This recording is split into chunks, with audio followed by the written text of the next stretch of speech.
문학을 공부하는 방송 문학정독의 무수비입니다. 네, 파우스트입니다. 예, 저희는 문학동네의 젊은 작가상 수상 작품집 읽고 있고요. 2017년 제8회 보고 있습니다. 마지막 작품이죠. 천이란 작가님의 5개의 프렐류드 그리고 푸가라는 작품인데요. 일단 눈에 보이는 게 이 천이란 작가님에 대한 소개에서 페미라이터, 페미라이터라는 단어가 독특했어요.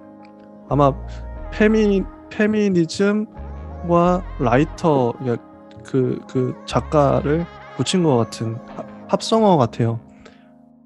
그만큼 자기 정체성을 페미니즘에 두고 계시는 페미니스트이신 거죠. 그리고 이 소설이 동성애를 다루고 있고 또 여자 그 커플인데 저는 일단 재밌게 봤어요. 편지 형식도 독특했고 마지막에 어떤 반전도 있잖아요. 그 반전도 재밌었다. 그리고 어떤 특히 마지막 편지가 앞권인데 여기서 화자가 자기의 그런 욱하는 마음, 나는 너를 실제로 싫어했다, 뭐 이런, 너를 저주했다, 뭐 이런 식으로 하는 게 이게 인간의 밑바닥을 정말 잘 보여주고 있지 않나, 그런 생각이 들어서 전 뭐 좋았습니다. 자, 파우스트님은 이 소설을 어떠셨나요? 저도 뭐 아주 흥미롭게 봤지만요. 뭔가 이제 약간의 그 편지라는 형식이 가진 약간 불편함이 있잖아요.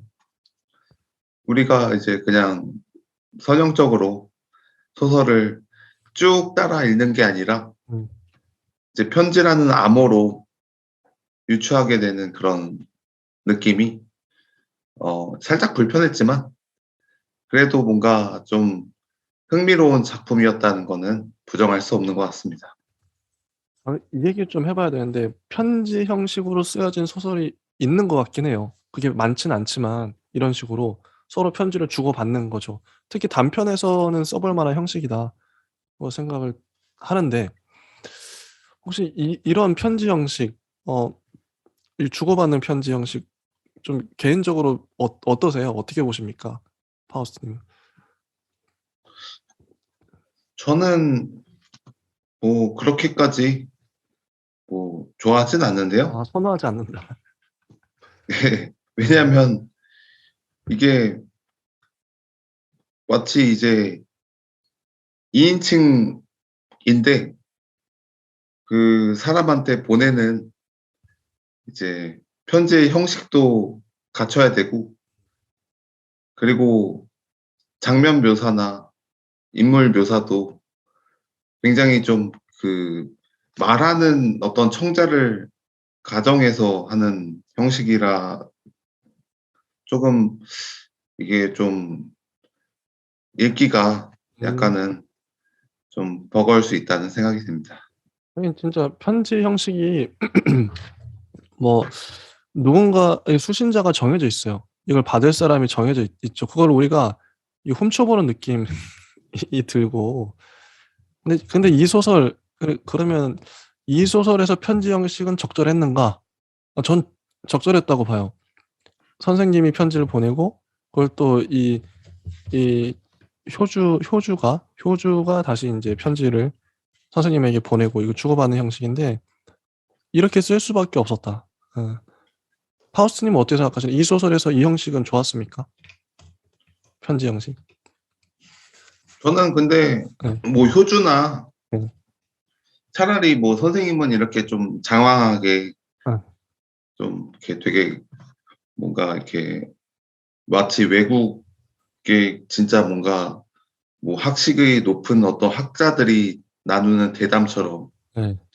뭐 한 명은 이제 조금 그렇게 좀 설명이 좀 이렇게 그렇다 쳐도 한 명은 조금 우리가 생각하는 그 편지 네.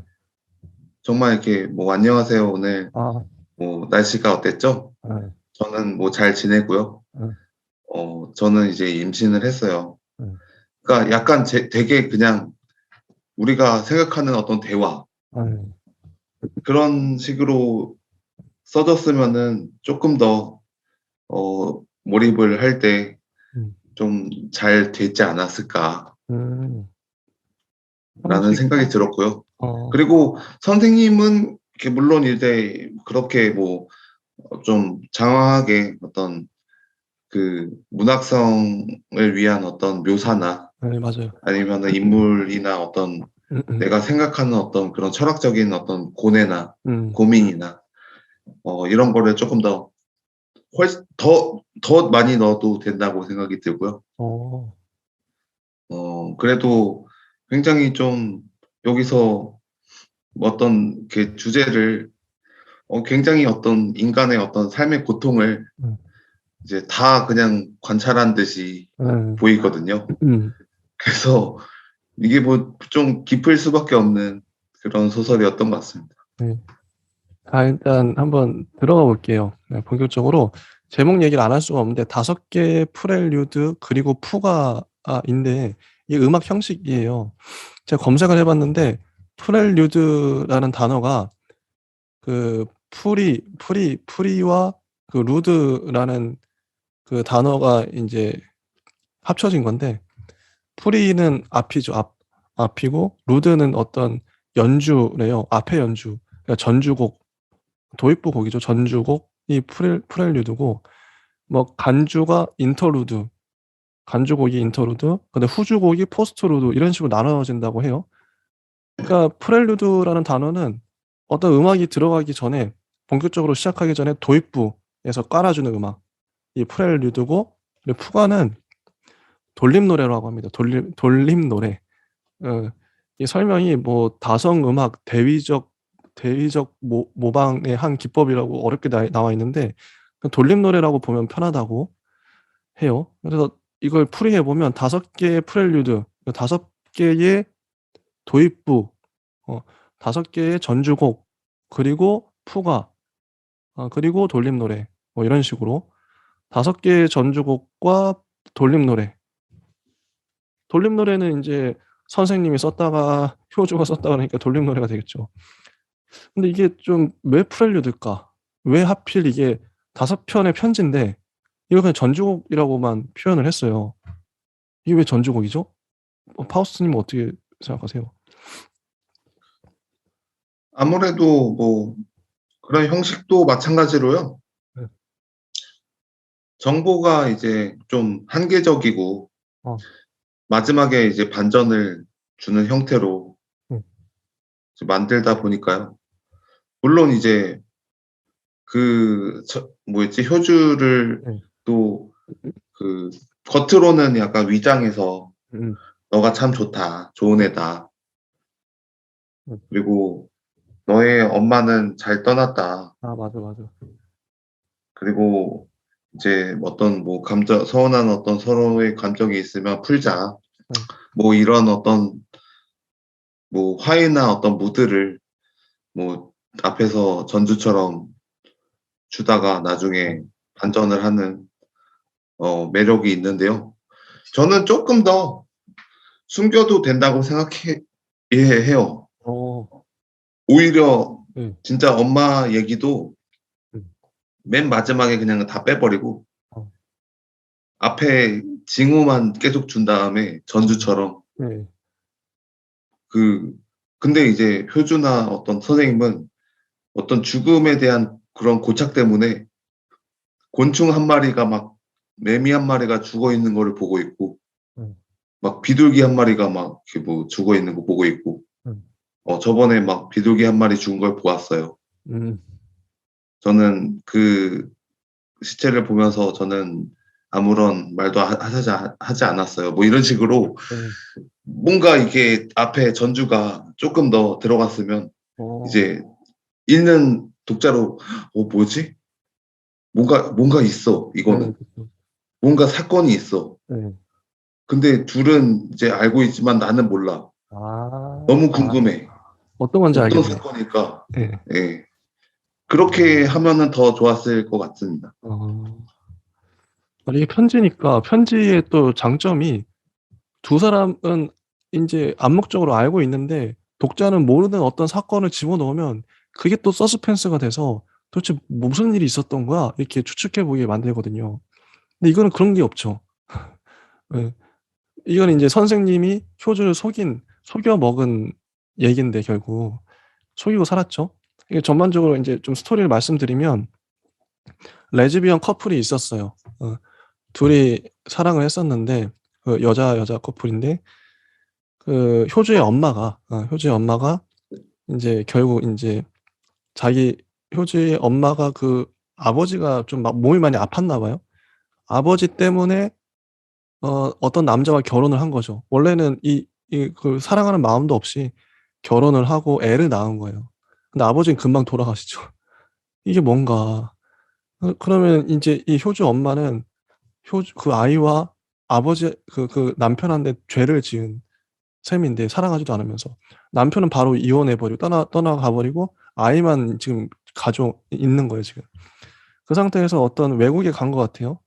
가서 뭐 호수에서 근데 이 효주 엄마의 친구 지금 이 선생님이라는 이 선생님이 언호수 위에서 막 난리를 친 거죠. 뭐 이게 막 울부짖었는지. 그걸 인제 그 효주 엄마가 뭐 따라갔는지 말렸는지 하다가 사고로 불의의 사고로 효주 엄마가 언호수에 빠져서 죽어 버렸고 그 이 애만 남았잖아요. 애만 남았는데 이거는 뭐 죄책감 때문인지 이 선생님은 걷어서 자기가 사랑했던 사람의 딸이니까 걷어서 키우는 그리고 지금까지 온 거죠. 근데 이 아이한테는 비밀로 하고. 근데 그 얘기예요. 그게 인제 전말인데 사건의 전말인데 그걸 인제 좀 보기 좋게 꾸며서 거짓말했던 거죠 선생님은. "너의 엄마의 죽음이 이러이러했다. 아름다웠다." 뭐 이런 식으로. 처음에 이제 독자들도 속았고 근데 마지막에 보니까 충격. 자 그럼 한번 보겠습니다 본문을. 본문을 보면서 얘기해 보죠.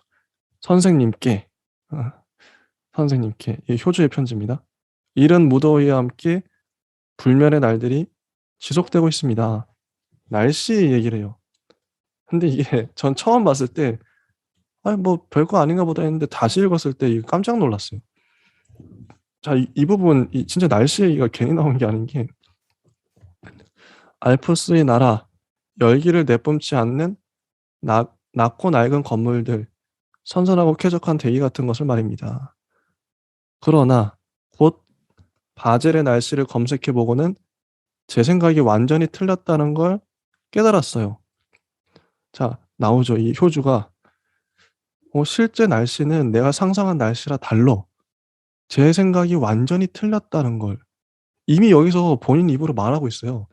효주가 자기 엄마의 죽음에 대해서 잘못 생각하고 있잖아요. 그거를 직접적으로 이렇게 암시를 하더 날씨로 그곳의 여름도 무척 덥다는 사실을 알게 되었죠. 물론 그 사실을 알게 된 것이 선생님이 그곳 생활을 조금 더 이해하게 되었다는 걸 뜻하지 않습니다.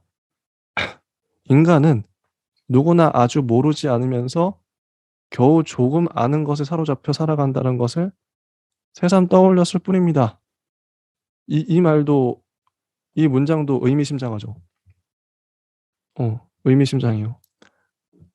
인간은 겨우 조금 아는 것에 사로잡혀 살아간다. 아주 모르지 않으면서. 이거.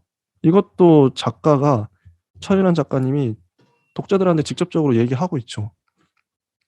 봐라. 네가 겨우 쪼끔 아는 거 잡혀 살지 않냐." 그래서 차라리 아주 모르는 것이 낫다고 여겨 왔고요. 엄마의 마지막 순간에 대해 말입니다. 그날의 이야기를 듣기로 결정한 것이 과연 옳은 선택인지는 알 수 없습니다. 제가 들을 수 있는 이야기란 그저 겨우 조금일 테니까요. 알게 된다고 해서 더 많이 이해할 수 없을 것임에도 불구하고 어쩌면 이제는 편견이라도 좋으니 무언가 저를 완전히 사로잡을 결론을 얻고 싶은 건지도 모르겠습니다. 선생님께 한 번도 묻지 않았고 또한 물을 수 없었던 그날의 일에 대해 들어야겠다는 생각이 닿았습니다. 이게 첫 번째 편지예요. 효주. 이게 복선이기도 하고 대놓고 얘기하자 제 생각이 완전히 틀렸다는 걸 깨달았어요. 겨우 조금 아는 거에 사로잡혀 살아간다. 자, 이 첫 번째 편지 어떻게 보셨나요? 파우스트님. 일단은 뭐 이 편지 자체로는 제가 굉장히 좋다고 생각했고요. 근데 이제 워낙 그 앞에서 너무 이제 막 무게를 깔고 가다 보니까요. 모르겠죠. 인간은 이제 겨우 조금 아는 거고, 이제 엄마의 마지막 순간에 대해서, 그날의 이야기에 대해서, 그런 어떤 이야기를 사로잡을 결론에 대해서 굉장히 이제 복선을 엄청나게 많이 깔고 가니까요. 일단은 아주 흥미로웠죠. 게다가 이 편지체도 유난하게 좀 외국 같은 편지체예요. 맞아요. 번역투. 그죠. 물론 이제 우리나라에서는 이렇게 쓰진 않지만 거의 이제 외국에서는 좀 표현이나 이런 게 좀 강하다 보니까 아무래도 좀 근데 거기서도 뭐 그냥 격식 없이 그냥 네. 편하게 쓰는 채는 네. 이렇겠지만 이거는 유독 무게감이 강한 편지체라서요. 요거는 뭔가 사건이 있다. 뭔가가 있다. 이렇게 궁금해했죠. 첫 인트로를 잘 쳤어요. 네. 이렇게 하면 독자들이 읽을 수밖에 없고, 지금 두 가지 지적해 주셨는데, 이 전반적인 이 편지들의, 주고받는 편지들이 좀 무거워요. 전혀 가볍지 않고, 물론 엄마의 죽음이 있기도 하지만, 정말 무겁습니다. 전반적으로 글들이 묵직하고 진해요. 진하고. 그리고 이 외국 말투. 이거 손보미 작가님 같은 경우에도 거의 번역투라고 지적을 많이 당하셨던 것 같은데, 그게 이제 그 작가님의 스타일이기도 돼버렸죠. 문체. 고유의 문체가 됐는데, 이것도 약간 이제 번역투 느낌. 이게 외국 소설을 번역한 것 같은 느낌. 일부러 그렇게 해서 제목도 프렐류드 푸가 하니까. 그리고 배경도 바젤이에요. 스위스, 알프스. 이러니까 더 외국 냄새가 물씬 나는. 예. 이런 걸 노렸겠죠, 아마 작가가. 외국 느낌의 이런 진한 느낌. 뭐 저도 좋게 봤습니다. 이런 느낌들을. 자, 이제 두 번째 편지 한번 가볼게요. 여기서 이제 드디어 엄마의 죽음에 대한 이 선생님의 장황한 묘사가 이어집니다. 꽤 길어요. 그때 날씨가 어땠나? 이제 그거부터 시작을 하죠. 추위가 한풀 꺾인 날씨였지. 나는 음악을 들으며 강변을 걷고 있었어. 드뷔시였던가? 자, 이 소설에는 유난히 제목도 그렇지만 이 음악이 왠지 교향곡하고 잘 어울릴 것 같은 이 소설이에요. 일부러 음악을 넣겠죠. 불쑥 눈앞에 펼쳐진 화면을 향해 돌을 던져보고 싶었다. 돌을 던지면 돌이 파문을 일으켜 암록의 상록수와 고동색 산맥, 옅은 회청색 하늘이 휘몰아치며 뒤섞일 것처럼 보였거든.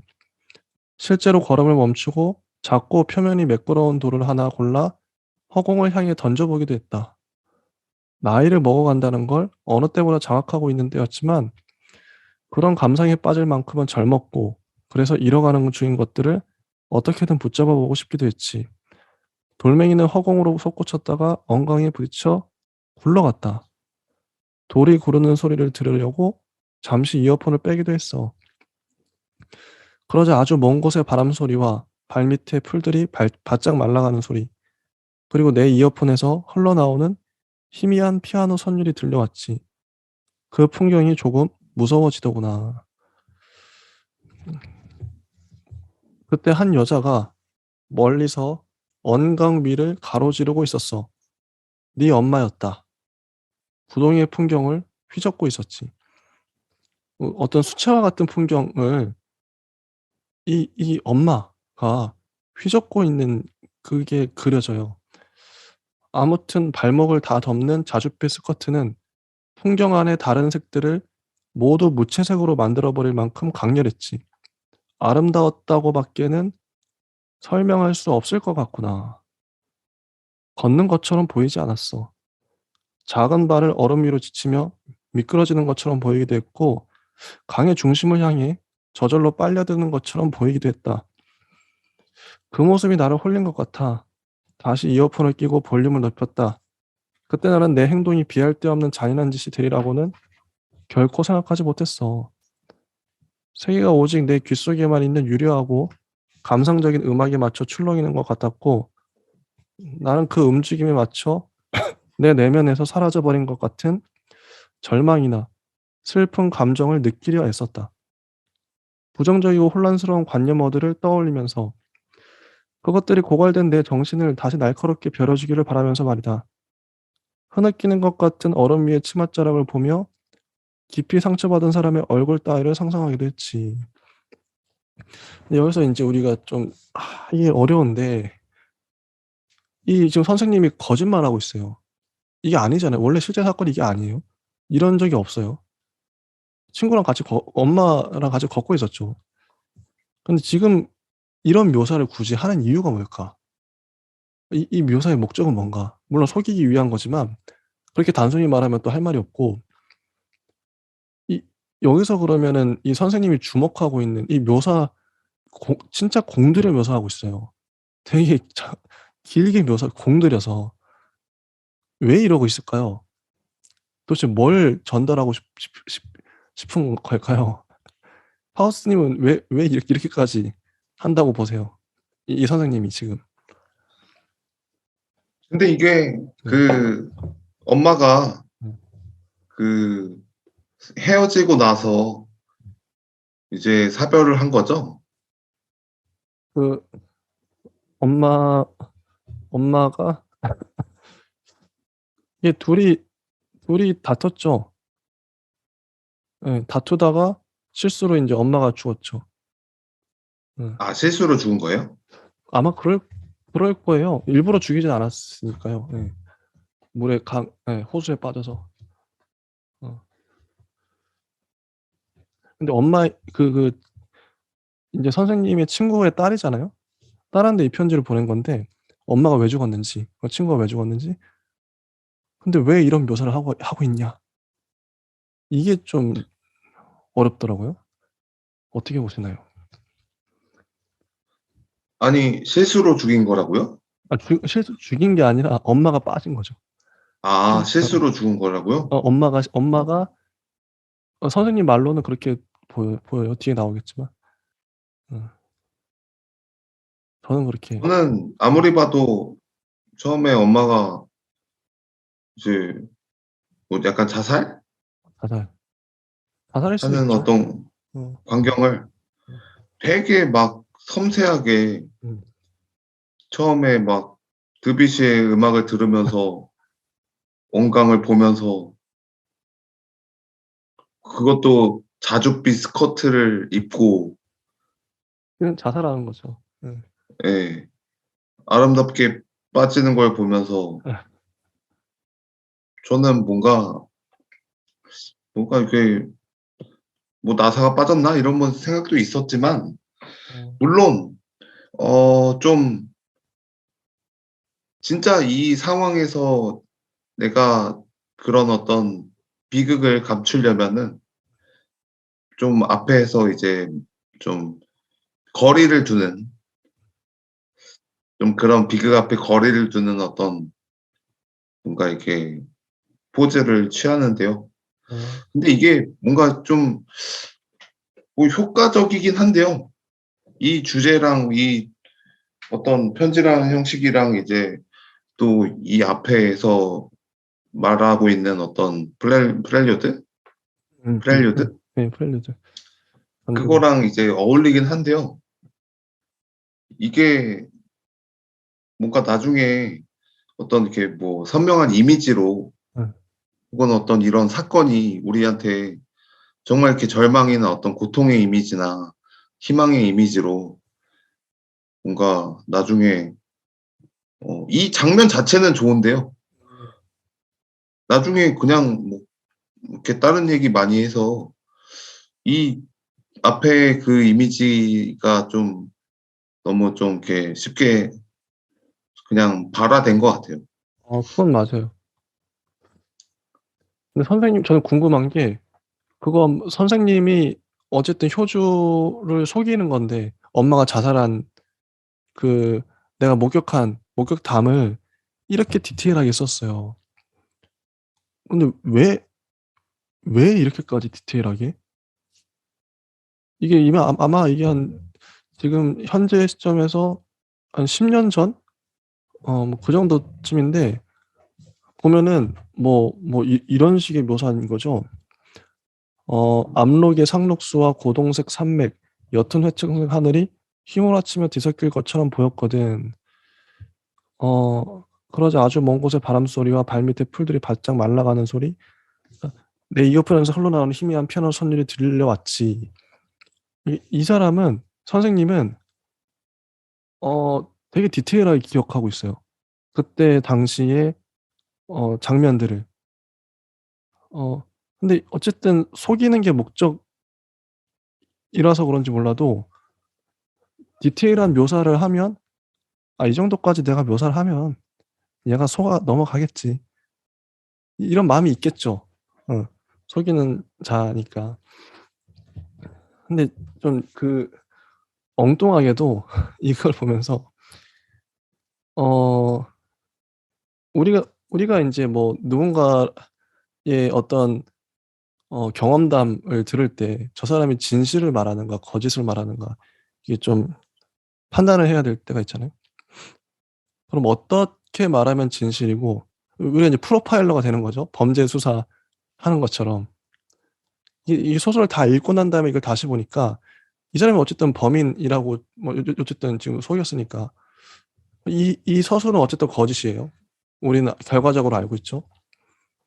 이게 거짓이라면 아마 천일환 작가님이 정말 치밀하다면 이게 거짓일 수밖에 없게끔 서술을 했을 거예요.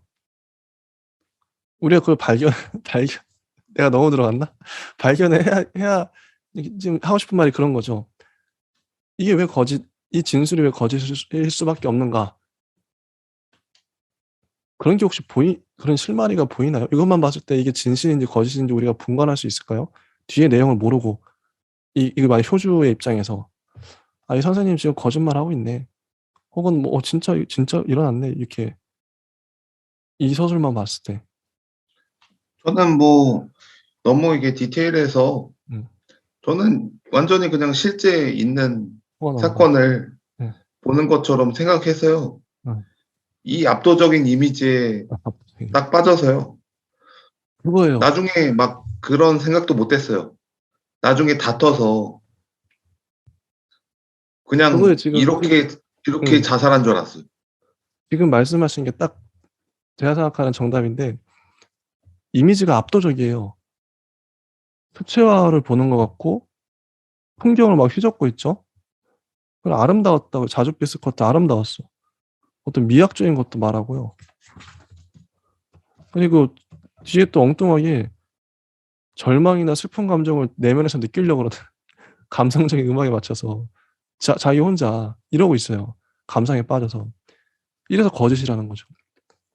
이게 진실이라는 게 이건 소설뿐만 아니라 어떤 글을 우리가 어떤 경험담을 얘기할 때 저희 뭐가 있을까요? 내가 보통 군대 얘기할 때도 "군대에서 야 너 군대리아 먹어봤냐?" 하면서 이런 얘기를 할 때도 그 군대리아 햄버거가 어떻고 얘기할 수 있죠. 근데 이 사람이 진짜 군대를 갔다 왔는지 안 갔다 왔는지 그 서술을 얘기를 들을 때 너무 디테일하게 얘기하는 건 오히려 거짓일 수 있다. 지금 다 이러고 있어요. 그런데 이 모든 것들은 자기에게 초점이 맞춰져 있죠. 내 젊음, 격렬한 냉소나 깊은 우울, 끝없는 회의 이러고 있어요.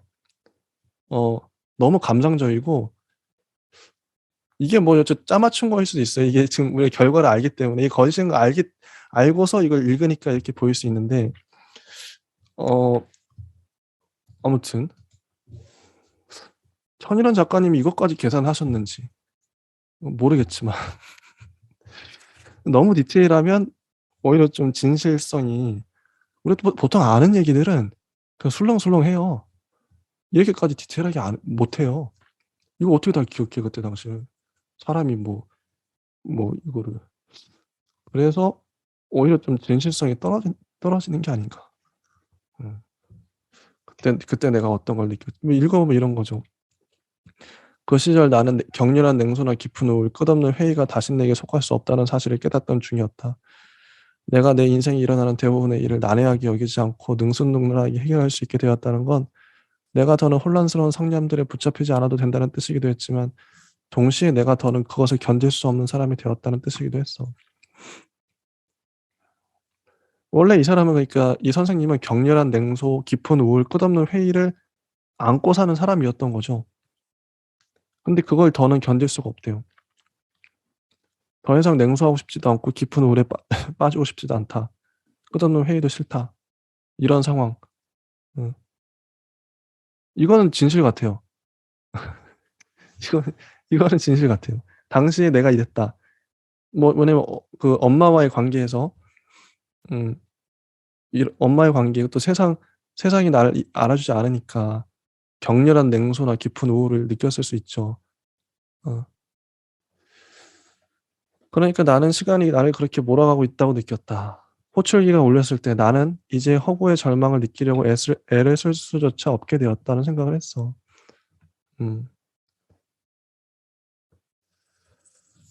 뭐 이런 서술.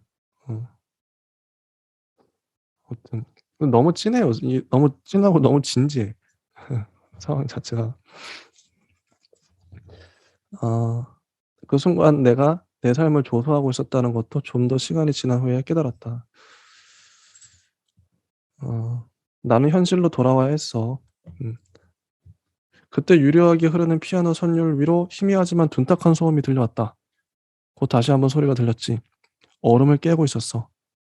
어느새 강의 가장자리에 도착이 있었지. 여자의 손에 들린 것은 크고 무거운 돌덩이였어. 어둡고 커다란 것이 떨어지자 단단해 보이던 엉덩이 깨져나가기 시작하더구나. 그 소리가 강변을 뒤흔들고 있었다. 그래서 여자는 자살한 거죠. 자줏빛 스커트가 수면 위에 펼쳐졌다. 허우적대는 것처럼 보이지 않았어. 그래서 그게 내가 본 전부란다. 소리를 질렀다. 뭐라고 소리를 질렀는지 잘 기억이 나지 않는구나. 뭐 이런 식으로 얼음 위에 주저앉았고 이런 얘기도 해요. 내가 감당해야 할 고통의 크기를 생각한다면 최대한 간명하게 사실만을 전해야 한다고 생각했고 자세한 이야기는 아예 하지 않는 편이 낫다고 생각했지. 하지만 어느 순간 네 엄마의 마지막 순간이 아름다웠다고 말해주고 싶어지더구나. 이것도 뭔가 이게 미학적인 것들을 자꾸 건드려요. 설령 내가 비정한 인간으로 보이더라도 메마른 스스로를 비웃던 나와 같은 인간에게조차 황홀하게 느껴질 만큼 아름다웠다고 말이다. 왜 이 두 번째 편지를 어떻게 보시나요? 파우스트님은. 저는 여기서 뭔가 이제 선택의 기점을 어. 잡았다고 생각이 드는데요. 오. 어차피 소설이 진실적인 허구라면 네. 뭔가 이제 뭐 속된 말로 우리가 이제 소설을 쓸 때는 제대로 뻥을 치는 게 좋다. 이렇게 말을 하거든요. 그건 그쵸. 네. 제대로 속여 뭔가 먹어야. 현실에 있을 법한. 네, 진실. 맞아요. 그래서 어떻게 보면 이게 오명도 있는데요. 아, 이 소설가들은 다 거짓말쟁이냐 그러면. 맞는 말이긴 하지. 네. 그래서 이제 좀 혼자서 이제 뇌피셜로 이제 소설을 쓰는 이제 그런 거보다는 좀 더 섬세하게 과학적으로 이제 구라를 친다 이런 느낌으로 생각을 하면요. 두 번째 너무 이제 너무 문학적으로 보여서요. 오히려 저는 이 진실적 허구가 너무 이렇게 좀 이렇게 동떨어진 느낌? 만약에 진짜 좀 이 어떤 포즈를 잘 유지한 채로 지금 잘 어떻게 보면 쓰고 있지만 심지어 여기서 다루는 내용도 너무 무거워요, 사실. 음, 엄청 거대하고 무겁고 인간의 어떤 고통이나 정신이나 음, 그야말로 철학적인 생각들이 엄청 깊어요. 하나하나가 다 깊어요, 또. 음, 그래서 저는 이게 앞에서는 되게 이제 마치 이제 파문처럼 이제 뭐 돌을 딱 던지는 게 아니라 이미 바위가 이미 딱 들어가 버려서 이 소설에 접근하기도 전에 어, 이미 약간 진실적 허구에 그 딱 닿기도 전에 너무 큰 이제 파문을 준 어떤 그런 거라고 생각이 드는데요. 음, 근데 뭐 어떻게 보면은 이 두 번째 묘사가 진짜 엄청 좋거든요. 음, 이 진짜 뭐 앞에서 그 마치 진짜 약간 초현실적인 맞아요. 영화를 음, 예, 보는 것처럼. 그리고 음, 그 드뷔시의 그 음악이랑 제가 드뷔시 음악을 모르지만 음, 뭔가 또 이 인간의 그 뭔가 그 음악적인 그 선율이랑 이 언강이랑 이게 많은 이렇게 색채가 마치 진짜 예술 영화처럼 자주빛 스커트도 그렇고 엄청 그냥 예술 영화처럼 보여요. 딱 네, 보기에도. 네, 맞아요, 맞아요. 그치. 그래서 저는 이 예술 영화가 만약에 또 성공을 하려면 저는 좀 여기서 그렇게 약간 이미지를 정말 예술적으로 어, 계속 그려 나갔으면 좋겠다. 미술적으로. 음, 그러면은 이제 뭐 너무 이제 무거운 어떤 철학적인 명제나 관념적인 어떤 언어를 쓰더라도 뭔가 좀 압도하는 그런 게 있으니까 좀 상쇄가 될 거라고 생각이 듭니다. 자, 세 번째 편지를 보면 효주가 보내고 있어요. 선생님께. 선생님을 원망했던 순간이 있었다는 걸 숨기지는 않겠습니다. 그럴 수밖에 없었어요. 그때 제게 더는 엄마가 곁에 없다는 슬픔은 안중에도 없었습니다. 이상한 일이었죠. 엄마의 시신은 예상보다 온전했고 그게 기이하게 느껴질 뿐이었어요. 엄마가 떠났다는 느낌이 별로 들지 않았습니다. 그러면서도 앞으로의 삶에 대한 막막함을 피할 도리는 없었습니다. 마을은 작았고 사건의 목격자가 여전히 호텔에 머무르고 있다는 사실은 노력하지 않아도 제게 전해졌습니다. 버스를 탈 수도 있었는데 굳이 추운 길을 걸었습니다. 목격자를 만난다고 해서 문제가 해결되리라는 보장 같은 건 없었어요. 하지만 악다곤이라도 써야 마음이 잠잠해질 것 같았어요. 슬픔은 안중에도 없었다지만 돌이켜보면 그게 제가 슬픔을 겪어내는 방식이었던 것 같습니다. 이미 뼈가루가 된 엄마를 원망할 수는 없었으니까요. 저는 호텔 로비에 들어서자마자 소리를 질러댔습니다. 당장 내가 원하는 사람을 내놓으라고. 마치 선생님이 엄마를 죽이기라도 한 것처럼 말이에요. 행패를 부리지 않으면 절대로 저를 만나주지 않을 거라고 생각했습니다. 만만하게 보여서도, 우습게 보여서도, 불쌍하게 보여서도 안 된다고 수없이 되뇌었어요. 만일 선생님이 그토록 침착한 어른이라는 사실을 미리 알았더라면 어쩌면 저는 선생님을 찾아가려는 시도조차 할 수 없었을 거예요. 선생님이 로비에 나타나신 순간 저는 더는 소리칠 수 없었습니다. 온몸에서 힘이 빠져나가는 걸 느꼈어요. 저는 목격자가 엄마 또래의 여자라는 사실을 알고 있었고 내내 엄마와 크게 다르지 않은 분위기의 사람을 예상했으니까요.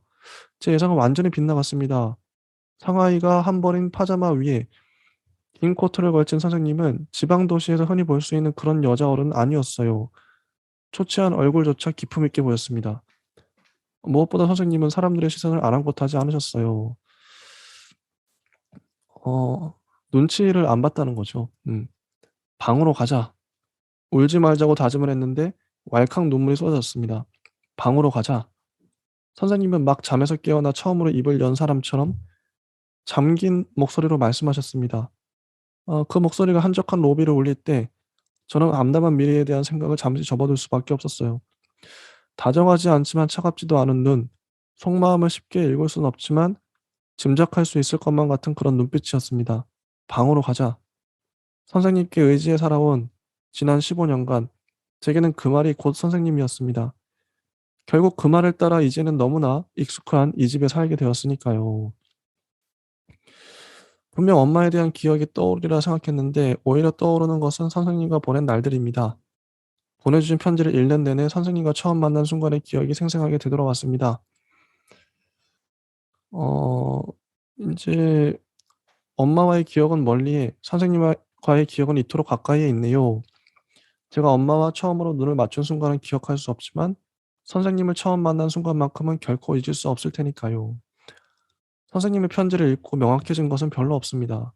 다만 저를 받아들이기로 결정하신 그때 당시 선생님의 젊음에 대해 생각했습니다. 지금 제 나이보다도 많은 나이이지만 결코 늙었다고는 말할 수 없는 그 시절을 말입니다. 뭐 이런 식의 이제 세 번째 편지예요. 효주의 편지인데 자, 일단 한번 그거를 궁금한데 효주가 이 선생님을 선생님이라고 불러요. 거의 10년 넘게 같이 살았거든요. 그럼 엄마, 새엄마라고 부를 수도 있고 그런데 왜 선생님 이렇게까지 거리감을 두는가? 하우스님은 왜 굳이 이렇게까지 말한다고 생각하세요?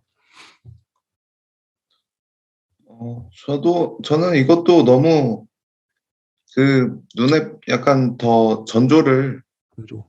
뭔가 주기 위해서 사실 이렇게 편지라는 게 이게 뭐 한정돼 있다 보니까 이 화자를 설명하기 위해서 캐릭터를 또 설명하기 위해서 들어갔다는 생각이 드는데요. 근데 이제 또 생각이 드는 게 애초에 그러면은 좀 이 형식을 좀 뭔가 더 재밌게 뭔가 만들기 위해서는 예전에 막 그 무슨 하루이의 무슨 뭐 애니메이션이 있거든요. 소위 우울인가? 예. 네. 들어본 것 같아요, 제목. 그게 무슨 1화부터 12화까지 이렇게 쫙 쭉 가는 게 아니라 원래는 이제 뭐 3화, 6화, 7화, 1화, 12화 이렇게 가잖아요.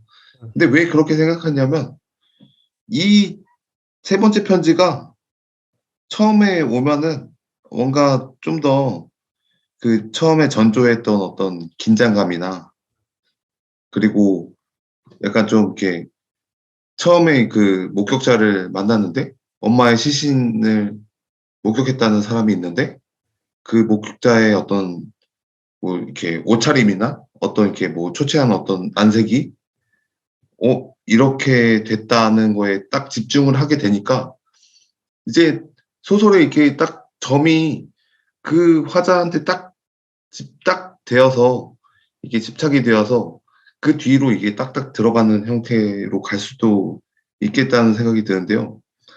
여기서는 너무 이제 뭐 이제 앞에 그런 어떤 이미지가 또 나왔는데, 캐릭터 또 이렇게 있네? 근데 이제, 그런 어떤 그 뭐 사연이 있구나. 이렇게 읽혀져서요. 물론 이제 뭐 좀 이게 너무 이렇게 뭐 재밌는 어떤 이제 뭐 어떤 많은 복선을 그리는 소설이고, 뭐 이렇게 생각의 전환을 했다는 것 자체가 뭔가 이렇게 뭔가 여지가 많고, 뭐 엄청 이렇게 형식적으로도 뭔가 새로운 시도를 많이 해보는 그런 어떤 소설이라는 생각이 들어서요. 네. 이러면 어땠을까? 뭐 이런 생각을 해봤습니다. 두 번째 편지는 강렬한 이미지. 엄마가 자살하는 순간에 정말 디테일한 강렬한 이미지와 내면 묘사. 이걸 바라보는 선생님의 내면 묘사. 되게 묵직한 묘사가 있었고 세 번째에서는 효주의 입장에서 선생님을 찾아간 근데 좀 이게 좀 상식적이지 않죠.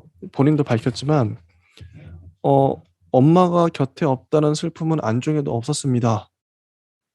어 앞으로의 삶에 대한 막막함을 피할 도리는 없었습니다. 그래서 추운 길을 걸어가요 굳이. 악다곤이라도 써야 마음이 잠잠해질 것 같았어요. 슬픔은 안중에도 없었다지만 돌이켜 보면 그게 제가 슬픔을 겪어내는 방식이었던 것 같습니다. 어 저는 호텔 로비에 들어서자마자 소리를 질러댔습니다. "당장 내가 원하는 사람을 내놓으라고." 마치 선생님이 엄마를 죽이기라도 한 것처럼 말이에요. 행패를 부리지 않으면 절대로 저를 만나주지 않을 거라고 생각했습니다. 만만하게 보여서도 우습게 보여서도 불쌍하게 보여서도 안 된다고 수없이 되뇌었어요. 자, 이 지점 뭐 뒤에서도 이게 나오지만 뭐 뒤에 편지에 보면 인제 이 효주가 "당신 때문에 내가 보험료를 못 받았어." 이런 얘기 나오죠. "보험금을 못 받았다." 이 효주라는 캐릭터도 좀 평범하진 않아요. 평범하지 악다구니를 지르고 좀 뭔가 성질이 있어. 이 장면 어떻게 생각하시나요? 세다. 이 장면도 사실 뭐 어느 정도는 좀 특이하죠. 음. 이게 또 그냥 뭐 특이한 게 아니라 뭐 엄마가 이제 뭐 죽고 나서 음. 뭐 선생님이 뭐 로비에 나타나신 순간 "더는 뭐 소리칠 수 없었습니다." 이러고 그전에는 이제 뭐 막 원망을 하고 원하는 사람을 내놓으라고 이제 막 행패를 막 부리다가 맞아요. 굉장히 뭐 인상 깊은 장면인데요. 음. 너무 근데 또 이게 문장도 설명적이다 보니까 아. 읽기가 좀 더 난해해요. 예. 어. 그래서 이런 또 그 설명적인 어떤 문장들은 굉장히 또 읽는 어떤 흐름을 딱 집중을 시켜 버리거든요. 아. 그래서 이 한 장면으로 인해서 마치 시간이 정지돼서 그 주변의 인물들과 내 심경과 그리고 그 짤막한 1 초의 그런 어떤 심경이 정말 시간이 멈춘 듯 네. 드러나는 그런 장면인데요. 이런 게 또 여기서 딱 드러나는 것도 이제 막 되게 재밌는데 근데 생각보다 이렇게 힘을 딱 주고도 뭔가 선생님이 엄청나게 좀 이상한 사람도 아니에요. 생각해 보면은 이 화자도 뭔가 좀 특별한 것 같지만 특이한 것 같지만 선생님도 약간 특이할 것 같이 묘사를 해 놨지만 그다음부터 화자나 이제 뭐 선생님이 얘기하는 어투는 너무나도 정상적이고 너무나도 설명을 많이 해 주고 어. 맞아요. 사실 그렇게 특이한 사람이 아니에요. 어. 그래서 여기서 딱 흥미가 또 생겼다가 '화자랑 선생님이랑 뭔 일이 있겠네. 음. 화자도 특이하고 뭔가 이렇게 소설가 그 뭐였지? 선생님도 이 성격이 좀 이렇게 좀 특이한 것 같은데?' 딱 흥미가 생겼다가 또 다음에 이게 수그라들어요. 아. 아예 밀어붙였다면 어땠을까? 특이하게 갈 거면. 어 그런 아쉬움. 하긴 그렇더라고요. 이게 왜냐면 너무 무난한 성격의 무난한 반응만 하면 소설에 재미가 없거든요. 이게 딱 인제 딱 이게 어린애가 당돌하게 되게 어렸을 텐데 "당장 내가 원하는 사람을 내놓으라고." 하면서 보통의 어린애 같으면 뭐 울며 불면서 그냥 엉엉엉 "우리 엄마 없어요. 어떡해요." 막 이랬겠죠. 근데 그런 반응을 하면 재미가 없으니까. 근데 오히려 인제 애가 이렇게 당돌하니까 선 인제 마지막에 인제 이 선생님이 얘기를 하잖아요. "난 네가 싫었다. 네가 정말 너를 증오한다." 뭐 이런 식으로까지 얘기하는데 그거는 또 맞아요. 애가 이렇게까지 하니까 얼마나 꼴 보기 싫었겠어. 원래 싫었는데 얘 때문에 내 친구가 내 연인이 죽었어. 얘는 세상에 나오지 말았어야 됐어. 이런 마음을 품고 살잖아요, 이 선생님은. 그랬는데 그 아이가 또 뭐 연민을 자아내기는커녕 당장 내가 원하는 사람을 내놓으라고. 뒤에 가면 인제 "보험금 어떡해. 당신 때문에 내가 보험금 못 탔잖아." 이거는 되게 세속적인. 아니, 엄마가 죽었는데 엄마를 생각하는 게 아니라 보험금 뭐 이런 식으로 가잖아요. 얘도 좀 특이하다. 특이하고 어떤 세 번째 편지 이렇게 갔고, 근데 이 선생님은 차분했죠. 침착한 어른이었다. 아, 그리고 이제 이런 얘기가 효주의 편지의 뒤에 이런 게 달리네요. 끝내 엄마를 아주 미워할 수는 없었습니다. 아무런 도움도 없이 홀로 아이를 키우는 여자의 삶이 순탄하지 않다는 것을, 제 눈에 띄지 않는 곳에서 상상조차 할 수 없는 비참한 일들이 일어났으리라는 것을 이해하니까요. 선생님이 그날의 온전한 기억을 제게 전하신 건지는 알 수 없지만, 이것도 어떻게 보면 복선일 수 있겠네. 엄마의 마지막 선택에 두려움이나 망설임이 없었다고 기억해 주셔서 감사합니다. 만약 망설임 끝에 그런 결정을 내렸다면 저는 그 사실을 더욱 견딜 수 없었을 거예요. 두려움이나 망설임 없이 자살했기 때문에 그나마 다행이다. 자신의 선택이 의심이 없었던 거죠. 선생님 말에 따르면 그 거짓조차도 진실로 받아들였기 때문에 효주는 그나마 다행이다 이렇게 생각한 거죠. 자, 그 다음 편지를 한번 보겠습니다. 네 번째 편지. 어, 내 글씨를 보고 조금 놀랐다. 내 글씨가 좀 더 반듯한 줄 알았으니까. 글쎄 너는 좀 실망할지도 모르겠구나. 너를 처음 만났을 때 나는 내가 처한 공경에 대처하느라 정신이 없었다. 어, 그 죽은 사람의 딸이 날 찾아오더니 제정신이었을 리가 없지. 나는 사람들의 시선으로부터 달아나고 싶어 안달이 나 있었다.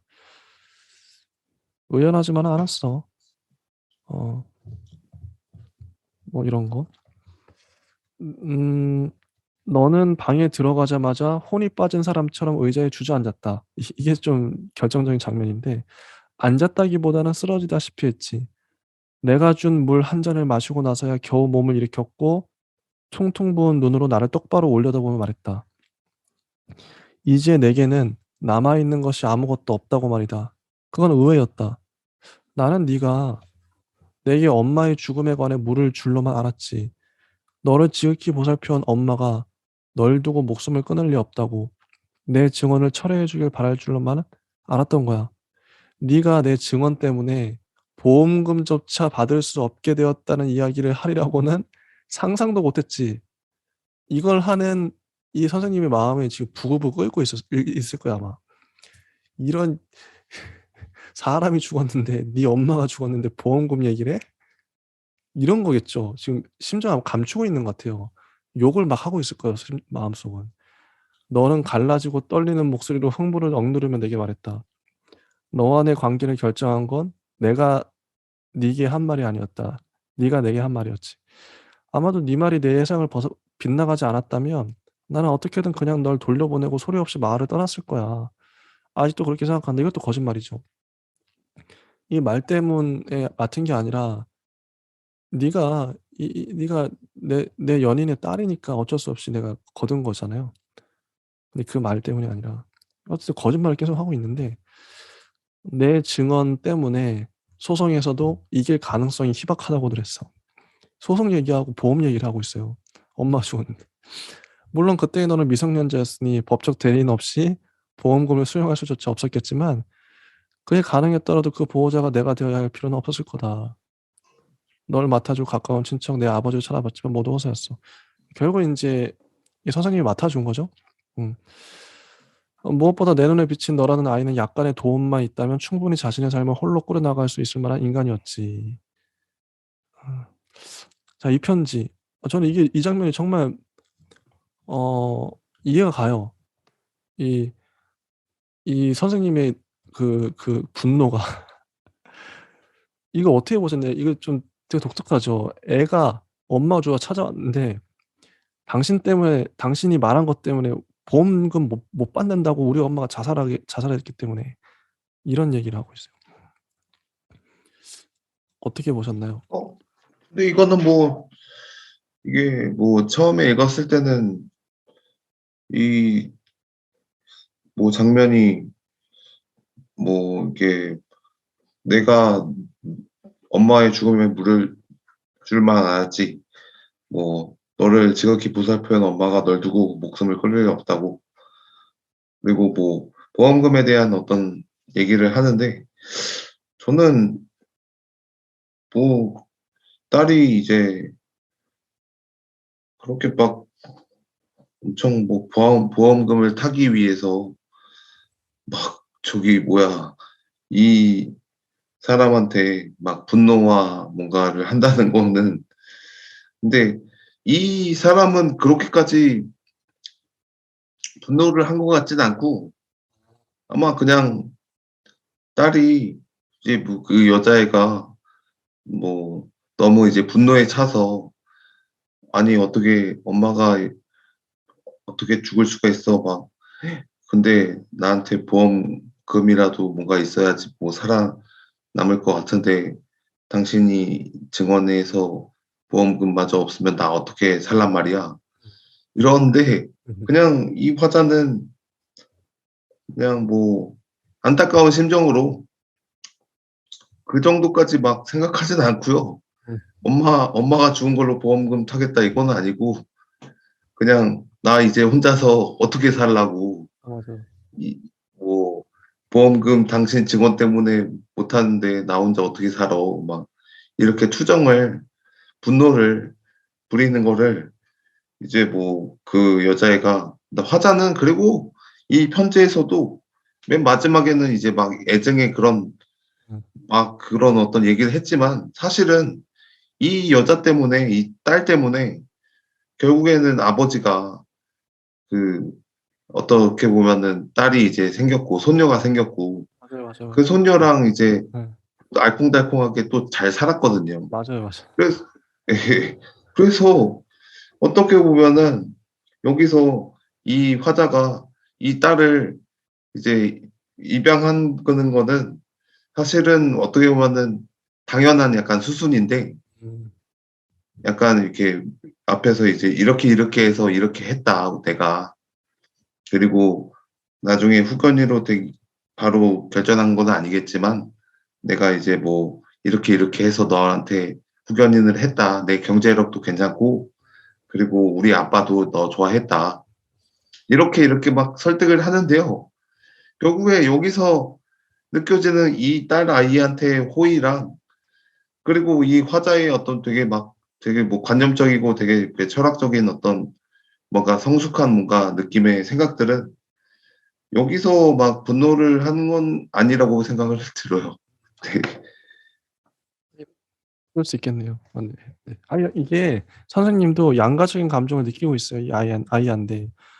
한편으로는 뭐 고맙기도 하고 뭐 사랑도 있고 또 한편으로는 좀 증오스럽기도 하고 이게 복합적인 감정인 거죠.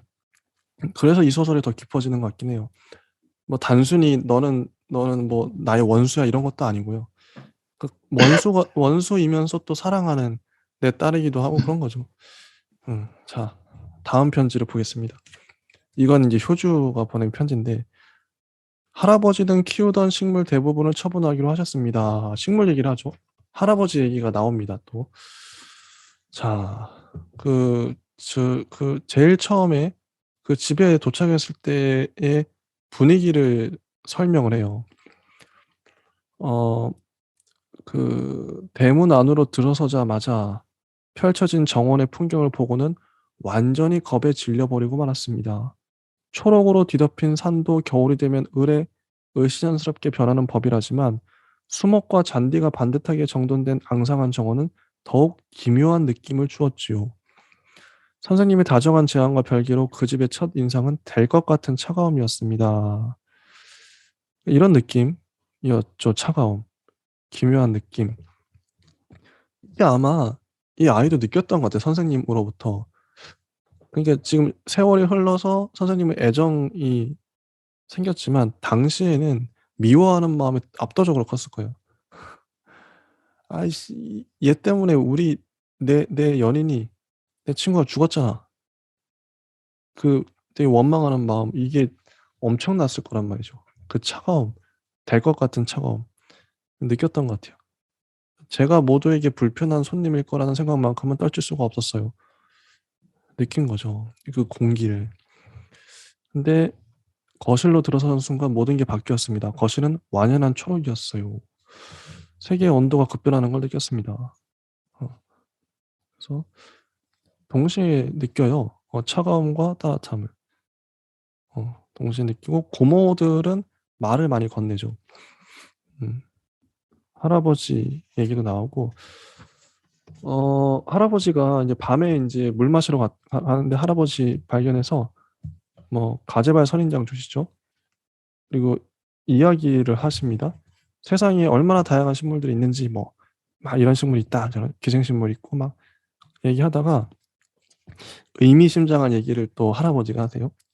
한참 그런 이야기를 늘어놓으신 뒤에야 할아버지는 말씀하셨습니다. 수중에서만 살던 식물이 육지로 올라온 것은 바다의 산소 농도가 급격히 낮아진 탓이라고요. 산소가 없어 죽어나가야 했던 식물들의 사체가 무트로 올라와 광합성을 하며 스스로 산소를 내뿜기 시작했다고 하셨어요. 식물은 존재의 방식을 바꿔가며 생존해 왔다고도 하셨고요. 그렇지만 이전과 완전히 새롭게 태어난 것은 식물뿐이 아니라 육지도 마찬가지였다는 이야기를 덧붙이셨습니다. 그걸로 비로소 동물이 살 수 있는 환경이 만들어진 것이라고요. 생존하기 위해 자기 자신을 바꾸는 일을 자신의 환경과 주고받는 영향의 형태가 달라지는 것을 두려워하지 말라고 말씀하셨습니다. 세상의 모든 것은 절대로 홀로 존재할 수 없어서 무언가가 변하기 시작하면 그 변화가 세상의 다른 것들을 바꾸기도 한다고 하셨어요. 어, 이런 거죠. 그런 거고. 그래서 가재발 선인장을 가져가 키웠는데 죽었죠. 저는 비로소 그것이 제 삶을 은유하고 있다고 느꼈어요. 저는 점점 더 의기소침해졌고 이내 식물 키우는 일을 포기했습니다. 이런 얘기. 생존하려는 것은 스스로 변할 뿐만 아니라 자신을 둘러싼 환경을 바꾸기도 한다는 오래전 할아버지의 말씀을 겨우 붙들고 있는 밤입니다. 요 편지 혹시 어떻게 보셨나요? 이거는 인제 진화, 존재, 식물이 생존하기 위해서는 환경에 적응하고 뭐 스스로를 바꿔야 된다. 뭐 "효주 너도 그렇게 바꿔라." 이런 얘긴데 "여기 적응해라." 이런 거죠. 이런 건데 파우스트는 어떻게 어, 보셨나요? 뭐 저는 뭐 이것도 어느 정도는 되게 굉장히 이게 좋은 얘기라는 생각이 드는데요. 이게 뭐 등장하려면은 좀 뭔가 소설의 말미나 한 중간 이상으로 가야 이 문장이 이제 설득하는 어떤 청자나 화자를 어느 정도 변화시킨다는 생각이 들고요. 어 갑자기 난데없이 등장해서 이렇게 좋은 얘기를 해 주면 저의 입장에서는 정말 좀 받아들이기 쉽지 않고 뜬금없긴 했었어요. 이게 이 갑자기 식물 얘기하고 '이게 뭐지?' 예. 싶었어요. 처음 읽을 때. 예. 이 아이도 그렇게 철학적으로 이거를 받아들인다고? 어. 지금 나도 지금 읽고서 지금 한 3번 정도 다시 봐야지 이거를 '아 이런 의미구나.' 음. 이렇게 받아들일 텐데 아 이 아이가 너무 조숙하고 맞아요. 그렇긴 해요.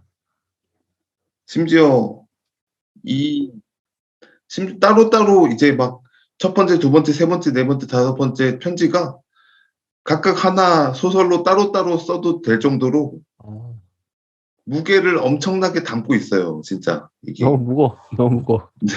네. 그래서 진짜 뭐 하나하나 진짜 이게 다시 곱씹어 보고 이제 생각을 하면은 음. 정말 '와 이렇게 삶의 무게를 이렇게 뭐 풀어내는 문장이 맞긴 한데 이거를 당하는 입장에서는 이거 부담스럽 어떻게 받아들여야 되지?' 아 그 다시 읽어 봐서 아, 그렇구나. 이렇게 알아듣는데요. 아무튼 좀 이런 거는 좀 불친절하긴 하네요. 음. 네. 저도 이게 그 엄근진이란 단어 있잖아요. 요즘 유행어 중에 엄격, 근엄, 진지 이 그 딱 엄근진 투라서 네. 요즘 요즘 트렌드는 좀 뭐 무거운 얘기를 하더라도 좀 이게 가볍게 이렇게 좀 부드럽게 할 수 있거든요. 근데 이거는 형식도 그렇고 전반적으로 너무 무게 잡고 그냥 아예 무게를 깔고 들어가니까 읽는 사람들이 이 압박감이 장난이 아닌 거죠. 무거운 얘기를 무겁게 하고 있어요. 무거운 얘기는 가볍게 해야 된다. 아, 이게 너무 좀 이 형식의 압박감 이게 읽으면서도 맞는 말이긴 한데 너무 무거워. 어떡하 좀 가볍게 소설 그러면 좀 완전 투가 달라졌겠지만 소설에. 아무튼 그게 좀 아쉬움이라면 아쉬움일 수 있겠다. 아마 이 가제발 선인장에 다다르려면은 그 전에 진짜 한 10페이지 정도는 아. 이 아이와 할아버지의 대화나 아. 이 아이가 뭔가 관찰을 하면서 어. 느껴지는 우리가 그 감정이나 네. 마치 엄마가 죽었는데 음. 내가 막 살기 싫고 갑자기 정말 내가 그냥 동떨어져 있고 아무도 그냥 차가운 그냥 막 세계에 버려져 아 있고 맞아요. 갑자기 막 고모들이나 후견인 자처하는 사람들이 있는데 다 그냥 거짓인 것 같고 음. 그런데 그 와중에 할아버지가 조금씩 나한테 간식이나 딸기 우유를 주더니 이게 뭔가 나중에 떡이랑 막 이렇게 뭐 딸기랑 이런 거 막 주더니 인생이란 말이다. 이렇게 아 하면은 자연스럽죠. 뭔가 예, 예. 뭔가 이게 뜻 와닿죠. 예. 예, 너무 급하게 이렇게 하면은 좀 와닿지 않아요. 예. 그러니까 이게 오히려 편지 형식이라서 이게 이게 문제가 뭐냐면 뚝뚝 끊어져요, 사건들이. 아까 뭐 엄마 자살한 얘기 그건 그걸로 종결됐어 이미. 그 편지에서 종결돼 버렸어, 사건이. 뚝 끊어지고 그다음에 또 갑자기 인제 뭐 이 효주가 찾아와 가지고 "내 보험금 내놔." 이게 하고 또 그 종결됐어. 그리고 또 다음에 갑자기 또 식물 나와요. 식물 식물 나오고 막 뭐 식물 얘기 막 하다가 선인장 얘기 나와요. 또 끊어졌어. 그것도 또 다른 사건으로 넘어가요. 편지마다 이게 사건이 뚝뚝 끊어져요. 연결이 안 되고 물론 전반적으로는 알죠. 맥락은 아는데 이게 치명적인 단점이다, 편지 형식이. 이 소설은 유난히 우리가 단점을 많이 얘기하는데 어쩔 수 없어요. 보이니까. 다음 편지를 한번 보겠습니다. 인류의 유구한 역사 속에서 여성에게 출산이란 언제나 공포스러운 경험이었잖니. 문장 보세요. 어, 똑같은 얘기를 하더라도 아니 똑같은 얘기를 하더라도 "야 출산은 무섭지." 이렇게 얘기할 수 있는 보통은 인류의 유구한 인류 인류의 유구한 역사 속에서 여성에게 아니 출산 근데 진짜 이런 저거를 쓰려면은 그 뒤에 진짜 이미지랑 설명이랑 사건이랑 인물이 진짜 막 한 30페이지는 받쳐줘야 돼요. 그렇죠. 너무 거창하고 예. 이게 딱 그런 느낌이에요. 그러니까 연애는 제가 만약에 어떤 사람이 마음에 들어. 근데 급발진하는 거죠. 뭐 뭐 "효주 씨 사귀어요." 저 마음에 들어요. 근데 그전에도 충분히 뭐 교감을 하고 뭔가 서로 친해지고 이렇게 그런 거 없이 바로 보자마자 "효주 씨 사귀어요." 이거 상대가 너무 부담스러워 가지고 바로 다 도망가는. 아니 편지의 첫 문장을 누가 인류의 유구한 역사 속에서 여성에게 출산이란 언제나 공포스러운 경험이었잖니? 천일환 작가님이 약간 중이병이 있으신가요? 잘 모르겠어요. 이거 어떡하죠? 이 사태 어떡하죠? 차라리 이제 편지라는 형식이면은 아. 나는 출산해 보지 않았지만 옆에서 산파가 출산을 하는 거를 지켜보니까 아. 정말 그 괴이한 느낌이 들더라. 그렇게 하죠. 이러면은 네. 정말 우리가 옆에서 듣는 것 같아요. 맞아요, 맞아요.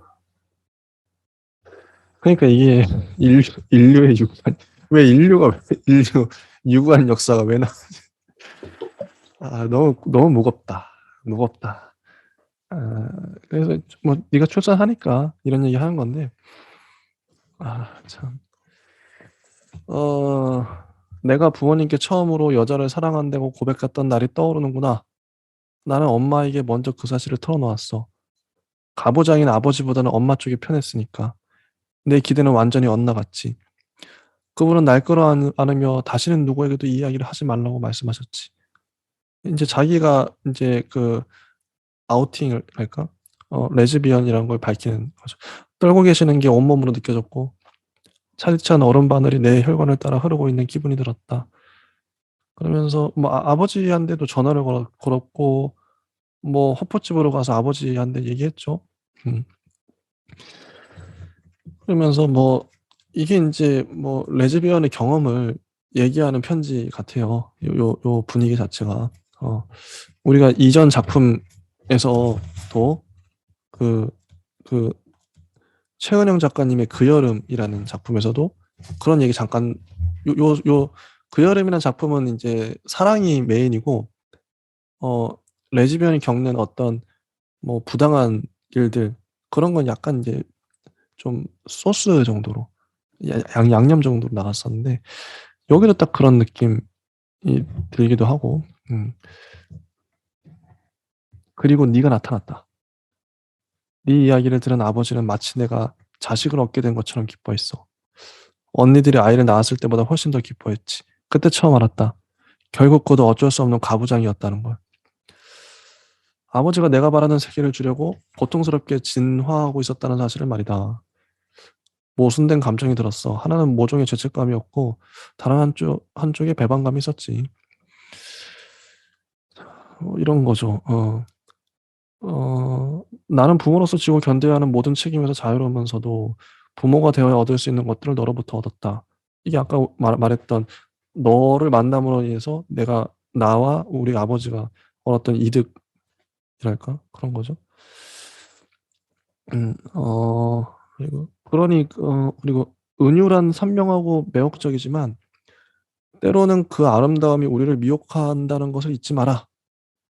이를테면 네가 망쳐온 그 화분들은 결코 네가 얻게 될 생명과는 등가의 것이 될 수 없다는 것을 말이다. 이런 식으로.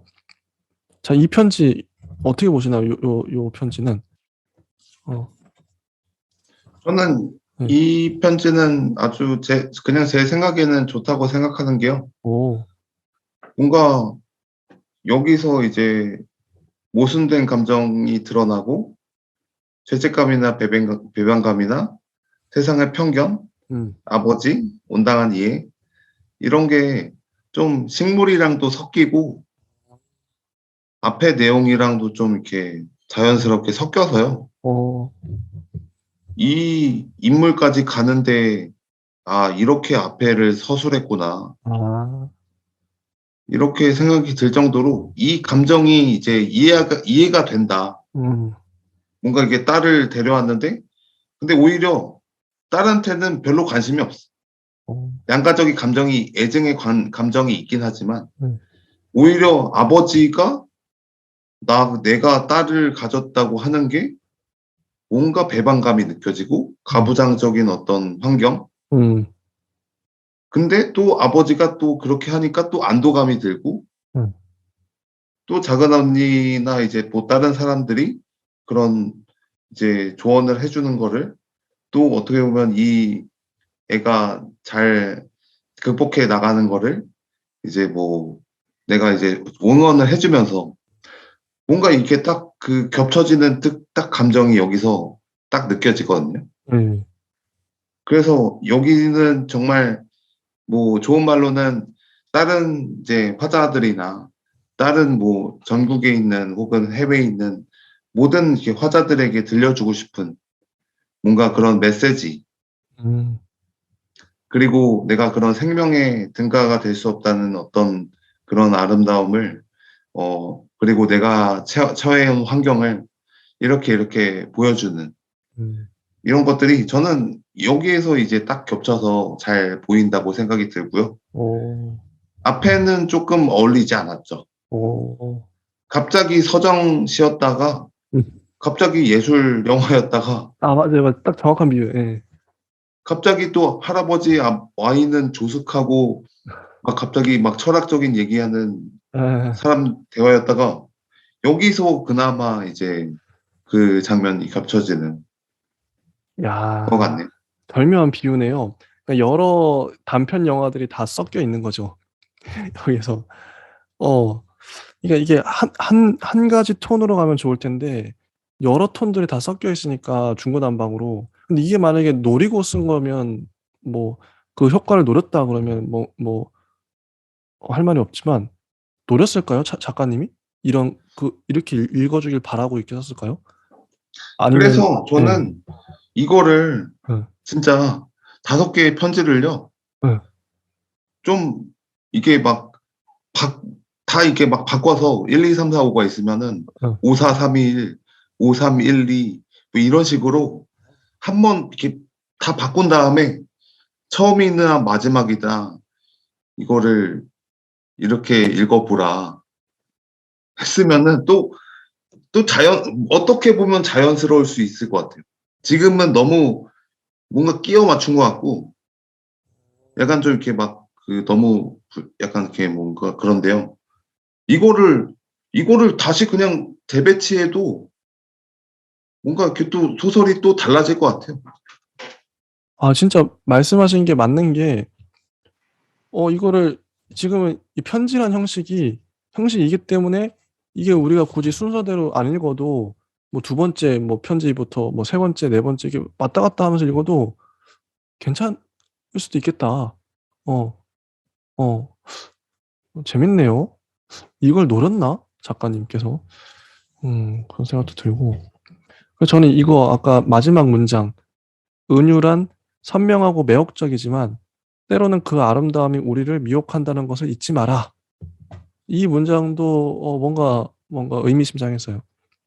은유가 실제 이렇거든요. 은유란 너무 선명하고 매혹적인데 그렇기 때문에 그 아름다움이 우리를 미혹하기도 한다. 어, 이건 이제 이 첫 번째, 아까 이제 두 번째 편지, 거기서 엄마가 자살한 그 은유를 너무 아름다웠다. 본인이 이제 아름다웠다 이렇게 얘기하는데 어쨌든 거짓말이잖아요. 미혹을 했죠. 이미 속여 먹었죠, 효주를. 자기 입으로 은유를 써서 속여 먹은 거를 다시 이제 실토하고 있어요. 내가 너 속여 먹었다. 이 문장으로. 자, 이제 다음 편지를 또 볼게요. 여기서부터가 이제 클라이막스로 갑니다. 이 소설은 뒷부분이 정말 재밌거든요. 절대로 쓰고 싶지 않은 이야기를 가진 것의 의미를 알 것 같다. 한 작가에게 쓰고 싶지 않은 것은 곧 쓸 수 없는 것일 테다. 비열한 글쓰기란 자신과 타인의 삶을 팔아 연명하는 것도 핍진한 허구를 구성하지 못하는 것도 삶의 새로운 의미를 발굴하지 않는 것도 아니다. 그저 쓸 수 없는 것을 쓸 수 없는 것으로 남겨두는 것, 지금까지의 절망이 모두 허위였음을 비로소 깨달았다. 엄마의 마지막 날에 대해 듣기로 결심한 것은 선생님의 마지막 책에 실린 바로 이 문장들 때문이었습니다. 선생님을 보며 작가의 꿈을 갖게 되었고 작가가 되어야겠다고 결정한 순간부터 저 문장을 한 번도 잊은 적이 없습니다. 그 어떤 위대한 작가의 윤리도 작가 그 개인의 윤리에 지나지 않을 뿐임을 압니다. 하지만 선생님은 저 문장을 마지막으로 실제로 더는 작품을 쓰지 않으셨죠. 선생님의 말씀이 주술처럼 저를 묶고 놓아주지 않았습니다. 소설을 쓰는 일은 제 개인의 구원을 위한 것이 아니지만 제 개인을 구하려는 하찮은 정념으로부터 해방되기 위해서라도 더 늦기 전에 써야 한다는 생각이 들었습니다.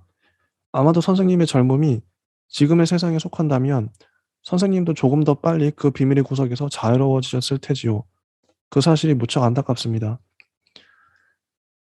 쓰는 내내 선생님의 침묵을 떠올렸습니다. 이게 짧은데 뭔가 선생님이 감추고 있는 걸 알고 있어요.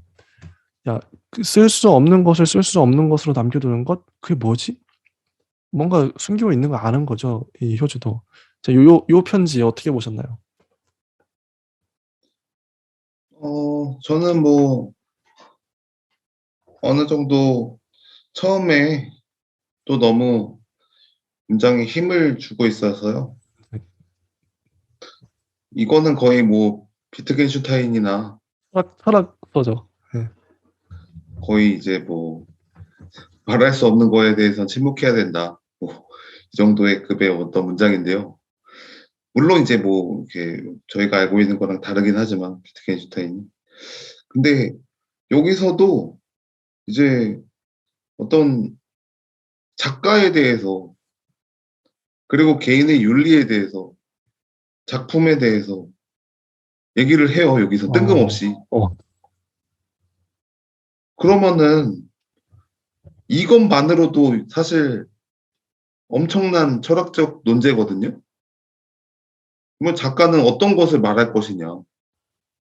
그러면은 엄마의 죽음이나 나에 대해서 그런 감정을 가진 거, 그리고 뭐, 이렇게 드러나지 않는 어떤 그런 어떤 진실에 대해서 내가 쓰고 싶지 않은 이야기에 대해서 어떻게 생각을 할 것이냐. 음, 이것 자체로도 진짜 무슨 거의 논문이에요. 음,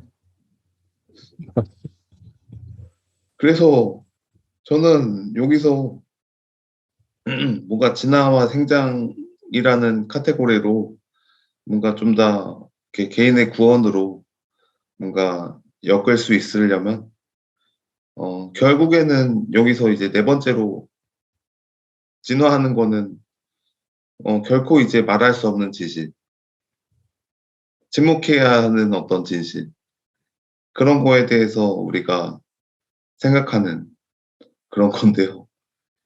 이 주제도 너무 무겁다 보니까요. 네. 이거를 쓰면은 사실 또 소설의 형식적으로도 여기서 끝나야 되지 않을까.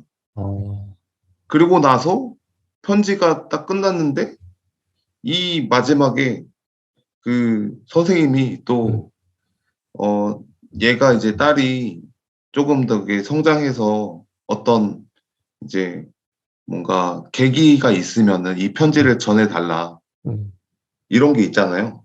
맞아, 맞아.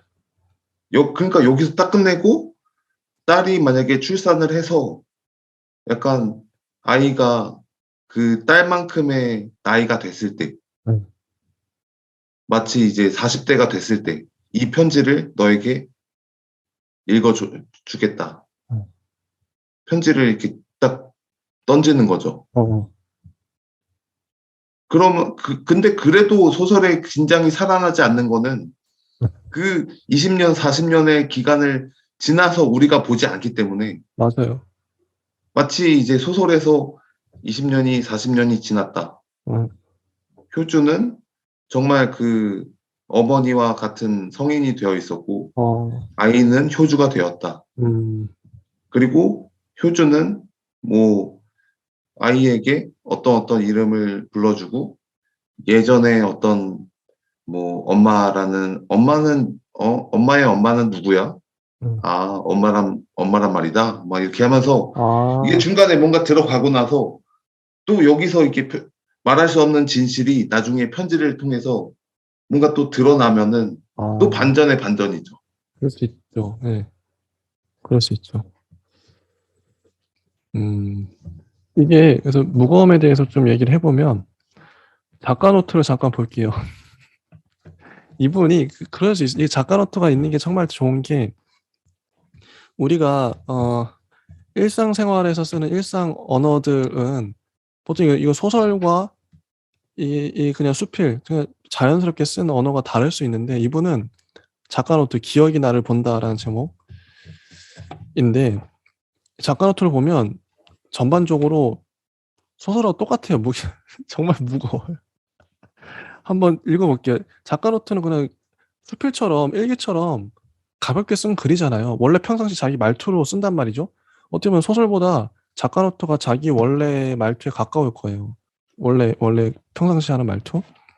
읽어볼게요. 어떻게 쓰시냐면 이분은 그럼에도 나는 아무에게도 질문하지 않았고 오히려 그 기억을 일정한 방식으로 서사화하며 살아왔다. 한낱 꿈이나 공상에 지나지 않았을지라도 내가 그것을 나의 기억으로 선택했기 때문이다. 그것은 내가 한번 발을 들이면 되돌아 나올 수 없는 세계에 매혹되는 사람, 그것을 거부할 수 없는 사람이라는 사실을 증명하는 듯 했다.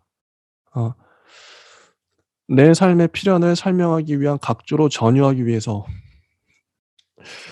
단어가 만만치 않죠? 기억을 선별하고 축조하여 그로부터 인생을 건져 올리는 행위는 얼마만큼은 기만적이다. 그러나 동시에 내가 현실의 경험으로부터 연연하지 않은 기억을 가지고 살아왔을지도 모른다는 가능성이 남아있는 한 나는 나의 기만을 의식하며 살아간다. 그것은 기억이지만 기억에 균열을 내는 기억이며 벌어진 틈 그 자체이기도 하다. 내가 기억을 더듬어 나를 비추려고 할 때 그 틈으로 내가 결코 의미화할 수 없는 이미지가 소실되거나 틈입하고 있을 것이다. 쓰는 단어를 보세요. 이게 이분은 평상시 말투가 이런 거예요. 철학책 엄청 읽으신 것 같고 공부 진짜 많이 하신 것 같아요. 내가 쓴 소설을 다시 읽을 때에도 매번 그와 같은 기억의 균열 앞에 선다. 그것은 나로 인해 세상에 존재하게 되었음에도 결코 내게 종속되지 않는 기억이다. 그리고 그 기억은 환자가 함부로 내린 자가 진단의 결과를 파기하고 새로운 진단을 내리는 의사처럼 최초의 기획을 뒤흔들어 버리고는 한다. 뭐 이런 식으로 쓰시는 거죠. 나는 기억을 만들지만 기억은 나를 본다. 뭔가 그 문장 하나하나에 힘을 엄청 실어서 철학책처럼 글을 쓰세요. 어떤 스타일인지 저는 알 것 같아요. 정말 진지한 타입입니다. 이분은 그런 사람이 이 소설을 쓴 거. 그러니까 저는 이 작가 노트를 보고 이 소설을 보니까 이 소설이 그나마 자기 그 진지함을 좀 줄였구나. 원래 엄청나게 그 철학적인 문장 좋아하시는 분인데 그나마 좀 던 게 이 소설이구나. 덜어서 이거 이 정도. 파우스트님 어떻게 생각하세요? 작가 노트 보고 깜짝 놀라지 않으셨어요? 누가 완전 철학적인 얘기를 이렇게 원래 이런 스타일이신 것 같아요, 천일환 작가님. 음. 저는 뭐 작가 노트는 처음에 이제 뭐 그렇게 사실 이렇게 소설을 읽는 데는 막 그렇게 도움이 된다고 보진 않아서요. 자세히 읽진 않았는데, 그 작가를 이해하는 데 그런, 또. 예. 그런데도 이제 이렇게 또 어떻게 보면은 뭐 이렇게 철학적인 어떤 소설을 쓰는 데는 되게 뭐 그런 사실 뭐 앞에서 뭐 언강이라는 장치도 많이 마련해서 이제 풀어봤지만 이야기를 확실히 좀 이렇게 앞에서 약간 좀 그 전조를 정말 어 앞에서 잘 깔아놔야 되는 것 같아요. 마치 뭐 나의 라임 오렌지 나무처럼 뭔가 이제 뭐 다른 어떤 이렇게 철학적인 어떤 뭐 정언이나 이제 명령을 이렇게 앞에 깔 때도 그 뒤에 어떤 뭔가가 이렇게 뒷받침되지 않으면 사실 이 작가만 아는 거거든요. 어. 그 철학적인 명제를. 그래서 그러면은 뭐 1% 이해하는 사람만을 위해서 뭐 쓰면 되지 않냐 이렇게 하는데 뭐 그렇게 보기에는 이미 철학서나 어떤 많은 이제 인간에 대한 어떤 본질의 탐구를 하는 그런 서적이 워낙 많고요. 그리고 그 방식을 택하기 위해서는 정말 더 많은 책을 많이 봐야 되기 때문에 어 이게 사실상 거의 불가능하다고 봅니다, 지금에선. 아무튼 이렇게 뭐 여기서는 사실 이렇게 문학적으로 그 어떤 철학적 명제를 정말 이미지화하는 음. 그런 어떤 표현적으로는 정말 예술 영화 같은 느낌이 맞아요. 들어서 맞아요. 이게 정말 이렇게 통용되려면 혹은 진짜 고급 독자에게도 뭔가 통용이 되려면 음. 그런 철학이나 예술 영화를 많이 알고 있는 어. 그런 정말 고급 독자? 네, 그런 독자에게도 통용이 되려면 제가 보기에는 그 떡밥을 좀 더 이제 반복하거나 음, 뭔가 그 식물이나 그 언강이나 아니면은 정말 그 명제를 계속 5개의 어떤 주제로 마치 영화처럼 어, 반복해서 음, 보여줘도 될 것 같아요. 어, 죄를 테마로 해도 음, 진짜 2시간 영화가 음, 모자랄 수도 있거든요. 음, 인간의 어떤 죄의식이나 죄책감을 테마로 해도 맞아요. 진짜 2시간을, 3시간을 봐도 모를 수 있는데 여기서는 이제 너무 많은 음, 주제를 다루다 보니까요. 그것도 맞는 말이죠, 주제가. 네, 그런 것 같습니다. 음. 그리고 이게 저는 이 독자가 어떤 독자가 이걸 좋아할까 이 소설을 보면 이 클래식 음악도 나오고 진화론도 나오고 철학적인 얘기도 나오고 제 생각엔 엘리트 많이 배우신 분들 뭐 교수님이나 뭐 판사나 뭐 이런 좀 그런 분들이 이 소설을 봤을 때 좀 그래 엘리트 냄새가 나요. 이 많이 배운 냄새가 그런 분들이 좋아할 것 같아요. 또 다음 편지를 보면 또 이렇게 나오죠. 음악 얘기. 어 스콜라 칸토룸이라는 제법 유명한 고음악 학교의 학생들이 연주하고 있어요. 그러다 문득 깨달았다. 연주하기 쉽도록 개량하기 전에 악기들이 연주되던 시절 아무리 정교해지려고 애를 써도 완벽한 소리를 낼 수 없었던 그런 악기들이 존재한 시대의 음악에 대해 말이야. 그걸 금속으로 만든 기계장치에 신경을 긁는 소음 속에서 깨달은 거야. 천진난만하고 장식적인 비발디의 기저에 낮게 깔린 불안이 느껴졌다. 이제는 핸델과 바흐에서도 마찬가지로 느껴지지. 지금껏 그 음악들을 편안히 들어온 게 의아해졌다. 어떻게 설명해야 할지 모르겠구나. 우리는 그 말로 설명할 수 없는 불안을 마치 현대에 고안된 개념인 것처럼 생각하지. 그런데 신과 계급의 권위에 철저히 복무하던 예술에도 불안은 떠난 적이 없었어. 오히려 그 존재의 형식과 도저히 분리해낼 수 없이 밀착되어 있었지.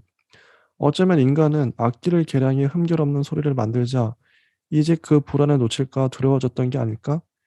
불안을 제거한 것이 도리어 인간을 더욱 불안하게 만든 것이 아닐까? 그런 생각이 들더구나. 갑자기 악기 얘기가. 이게 또 갑자기 갑자기 또 악기 얘기가 나와요. 뜬금없이 툭툭 튀어나오죠, 이야기들이. 주제도 이 묵직한 주제. 불안. 이제는 불안에 대해서 얘기합니다. 근데 왜 이야기를 하는지 알죠, 우리는. 다 보고 났기 때문에. 자기가 거짓말했다는 거. 음. 이 편지 어떠셨나요? 음. 이거는 뭐 어느 정도는 이제 좀 비유적으로 얘기하는 측면에서는 좀 뭐 그나마 괜찮았다. 음. 악기. 다른 뭐 이미지에 비하면은 음. 좀 이 화소도 좀 적고 그리고 이제 좀 인상 깊은 장면이잖아요. 어떤 악기에 대한. 음. 그래서 이거는 뭐 개인적으로는 뭐 불안에 대해서 그렇게 뭐 신과 계급의 권위에 뭐 복무하던 예술 이런 것도 뭐 그렇게 불편하게 느끼진 않았고요. 워낙 이 선생님은 철학적인 어떤 느낌이 강하지만 그냥 일반인이 봐도 어 이제 이 정도는 커버가 된다.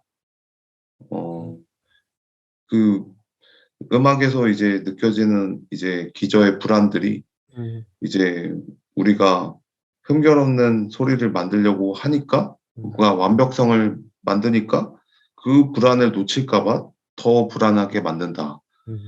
이거는 그냥 뭐 하나의 그냥 에피소드로 뭐 그렇게 뭐 주제랑 그렇게 막 엄청 밀접하진 않지만 그냥 이 에피소드만으로는 그냥 하나의 그냥 완결성이 있는 음. 이제 앞에서 이제 전조곡을 주는 어떤 고음악의 음색들이 음. 이제 학생들의 연주의 소리에 맞춰서 뭐 분수 소리가 나면서 이렇게 생각할 수도 있는 여기는 그나마 양반이다 이 정도면 네. 이 정도면은 납득할 만하다. 네. 다음 편지가 그래서 효주가 의문을 제기하죠. "저는 비로소 선생님의 마지막 편지가 수수께끼 같다고 느낍니다. 어째서 하필이면 마지막에 우리의 삶과 아무런 상관이 없는 그 이야기가 이곳에 도착해야 했을까 궁금해지기 시작했습니다. 왜 하필 그 편지가 마지막이었을까?" 나름 추리를 하죠. 예, 추측을 합니다. 어. 그래서 '한 편지가 더 있지 않을까?' 뭐 이런 것도 해요. 바로 다음으로 넘어가서 이게 마지막 편지인데 이게 인제 효주에게 보내는 어 편지, 선생님의 편지죠. 이거 읽어 보겠습니다. 여기서 인제 모든 반전이 다 나오는 거죠. 결말이에요. "나도 그땐 어렸으니까 말이다. 내가 믿는 우리의 사랑이 어떤 사랑이었냐 하면 그건 아주 평범한 사랑이었다. 내가 여자이면서 여자를 사랑한다는 사실을 제외하면 정말로 다른 사람들의 사랑과 조금도 다르지 않았지. 그게 내 첫 번째 착각이었다. 내가 여자를 사랑한다는 사실을 제외시켜서는 안 됐어. 그건 정말이지 특별한 사랑이었어야 했다. 물론 내가 여자를 사랑했고 그래서 세상의 편견과 싸워야 했기 때문만은 아니었다. 모든 사랑은 언젠가 깨지고 부서질 수 있기 때문에 어떤 사랑이라도 사랑하는 순간만큼은 특별하다는 사실을 나는 좀 더 시간이 지난 후에 깨달았지. 나는 다른 사람과 나의 사랑이 다르지 않다는 사실을 증명하고 싶었고 그래서 그 특별함에 대해서는 생각할 여력이 없었던 거야. 그걸 좀 더 빨리 깨달았어야 해. 그때 나는 지극히 평범한 사랑 앞에서 평범함으로 당당해져야만 한다고 생각했다. 타인에게 당당할 수 없으면서 자기 자신에게 당당하다고 믿는 건 기만이라고 생각했던 거야. 그게 진정 내 신념이었다면 타인의 시선은 아랑곳하지 않아도 되었을지도 몰라. 그런데 실은 나는 자주 흔들렸고 흔들리는 자신을 바로 세우려고 애를 쓰고 있던 거야. 그 사람이 나와 똑같은 선택을 하길 바란 건 그런 생각 때문이었다. 이게 이 선생님의 입장에서 효주 엄마를 사랑했죠. 그래서 레즈비언 커플이 겪을 만한 이거 전 되게 좋게 봤어요, 이 부분을. 평범한 사랑 자 왜냐면 어 이렇게 주장하고 싶을 것 같아요. 내가 진짜 만약에 레즈비언이나 게이라면 "야 내 사랑도 그러니까 동성애도 이성애랑 다르지 않아. 똑같아." 우리가 그 여름 아까 최은영 작가님 그 여름 본 것처럼요. 뭐 레즈비언이나 게이나 뭐 똑같네. 연애하는 거 똑같네 패턴이. 그런 걸 보여주고 싶었던 거죠. 남들이 날 이상하게 볼까 봐. 다르게 볼까 봐. 편견을 깨고 싶었죠. 근데 특별한 사랑이었다. 이게 되게 철학적이에요. 이 주제 자체도. 되게 생각을 많이 하게 하는. 어 '특별함을 생각했어야 됐어.' 이런 거죠. 내 사랑이 적어도 아버지의 만큼은 순순히 받아들여졌기 때문이기도 했지. 나의 사랑과 동시에 내가 사랑하는 사람 또한 받아들여졌으니까. 나는 그 사람이 나를 보며 용기를 얻어야 한다고 또 그럴 수 있다고 믿었다. 그 사람은 그럴 수 없다고 했지. 자신에겐 형제 자매도 없고 홀로 남은 아버지에게 그런 시련을 줄 자신이 없다고 했어. 나는 우리의 사랑 앞에서 똑바로 고개를 들지 못하는 그의 태도가 곧 나를 향한 것이라 여겼던 것 같구나. 우리의 대화는 언젠가 그를 향한 나의 일방적인 비난으로 번져갔어. 이해할 수 없었던 게 아니라 이해하지 않기 위해서 길을 쓰고 버틴 거지. 그러니까 이게 좀 서로의 다름을 나오는 거죠. 어. 그래서 그 사람은 인제 어떻게 했냐? 남자와 결혼했다. 어. 아버지를 위해서. 그리고 딸까지 낳았죠. 음. 아 뭐 좀 이렇게 "결혼을 한 건 아버지 때문이었다고 하더구나. 병환이 있는 아버지의 바람이었다고." 음. 그리고 그리고 아버지가 돌아가신 직후에 남편에게 모든 걸 털어놓고 이혼을 했어요. 음. 남편은 그를 비난했다고 했어. 그제야 그 사람을 용서할 수 있을 것 같았다. 적어도 그 순간에는 용서라고 믿었어. 내가 옳았다는 걸 그 사람이 인정했으니까. 나는 원래의 자리로 돌아가는 데 도움을 주고 싶다고 했다. 어 그 사람은 명문대를 다녔고 누구보다 세련되었던 한 여자가 시골 동네 식당이나 눌러 앉은 게 마음에 들지 않았지. 그 사람이 대학에서 공부한 건 화학이었어. 아버지와 죽이 잘 맞았지. 근데 이것도 착각이었다는 거죠. 이 선생님의 착각. 돕고 싶었지만 어리석은 생각이었다. 나는 여전히 그 사람의 인생을 존중하는 법을 몰랐어. 그가 선택한 삶에 자격 같은 건 필요하지 않다는 걸 몰랐지. 내 호의를 받아들일 수 없다고 답하더구나. 내가 옳지만 이미 자신이 선택할 수 있는 길은 하나뿐이라고 했다. 아, 내게 저지른 일들을 만회할 수 없을 거라고도 했고, 자신의 하나뿐인 혈육이 견뎌야 하는 삶에 대한 확신도 없이 그럴 수는 없다고 했다. 그게 바로 너야, 효주. 이게 이제 반전이죠. 그게 바로 너야. 그건 완벽한 사고였다. 이제 진실이 드러나죠. 이 엄마가 죽은. 우리가 엉강 위를 걷지 않았다면 일어나지 않았을 일이지. 아니, 내가 네 엄마가 선택한 삶을 존중하고 이해했다면, 그래서 감히 내 호의를 거절한 데에 굴욕감을 느끼지 않았다면, 내가 미친 사람처럼 엉강 위를 날뛰며 내 가슴을 치지만 않았다면, 아니 우리의 발밑에 있는 강 가장자리 얼음이 서서히 녹아가고 있다는 사실을 눈치채기만 했더라도, 아니 재빨리 네 엄마의 손을 붙잡기라도 했다면, 적어도 도저히 설명할 수 없는 두려움 때문에 네 엄마를 난생 처음 본 사람이라 답하지만 않았더라도, 그날의 일을 이토록 긴 침묵 속에 간직해야 하는 일은 일어나지 않았겠지. 그런데 만약에는 있을 수 없지. 그 모든 게 실제로 일어났고 그게 네가 내게 오게 된 이유다. 이게 진실이죠. 어, 자, 그리고 그런데 네 말처럼 너는 겨우 조금 아는 것에 사로잡혀 있을 뿐이란다. 어, 이런 얘기도 하고, 어, 그 다음에 이제 다음 문단에서 너는 한때 나를 원망했던 순간이 있다고 고백했지. 나는 그렇지 않았다. 너를 평생 원망했어. 이게 충격적이에요. 이것도 반전이라고 봅니다, 나는. 어, 너는 한때 나를 원망했지만 나는 너를 평생 원망했어, 이런 거예요. 네가 없었다면 이런 일은 일어나지 않았을지도 모른다는 생각에서 한순간도 자유로웠던 적이 없다. 물론 나는 네가 나를 두려워하면서도 진심으로 사랑했다는 걸 알아. 네 눈 속에서 항상 그 마음을 읽을 수 있었어. 그뿐이겠니? 내 실수로 네 인생은 엉망이 되었으니까. 너를 향한 내 마음을 끝까지 억누르고 살아야 했다.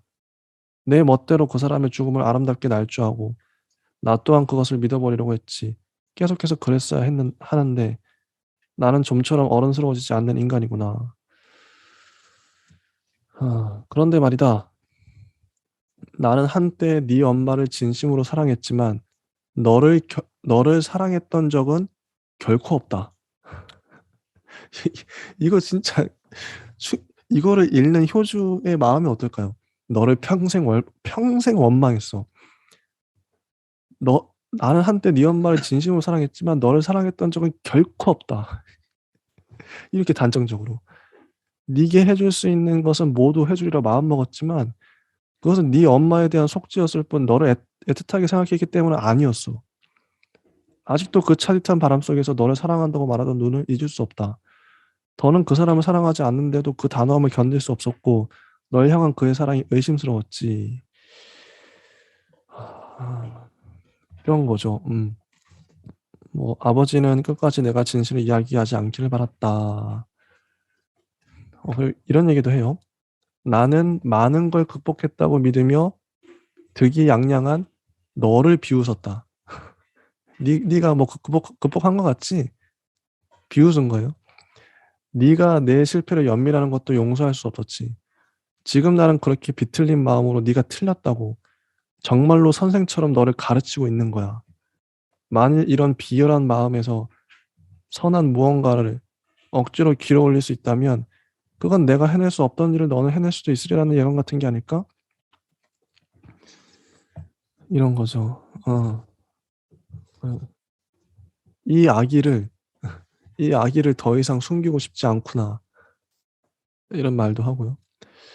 이 편지를 이곳에서 수학 중인 젊은 한국인 바이올리니스트에게 맡기려고 한다.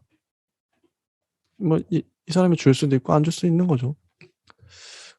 내가 네게 용서받지 않기 위해 불어 내 마음을 가혹하게 포장하고 있다고 생각할 필요는 없다. 이 모든 게 진심이니까. 마지막에 못을 박아요. 진심이야. 그렇다고 해도 나는 네가 많은 걸 이겨낼 수 있다고 생각하기도 하지. 놀랍지 않니?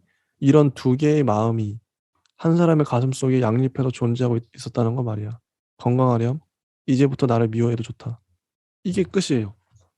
자, 이거에 대해서 좀 우리가 할 말이 있을 것 같은데 파우스트님은 이 마지막 편지 어떻게 보셨나요? 저는 좀 이게 뭔가 숨은 진실이라면 오히려 약간 좀 앞에 있었던 어떤 사건들이 좀 이렇게 오히려 더 시들해버린, 시들어졌다. 왜 그렇죠? 약간 좀 이렇게 빛이 약간 좀 망가져버리는 음, 그런 편지라는 생각이 들었고요.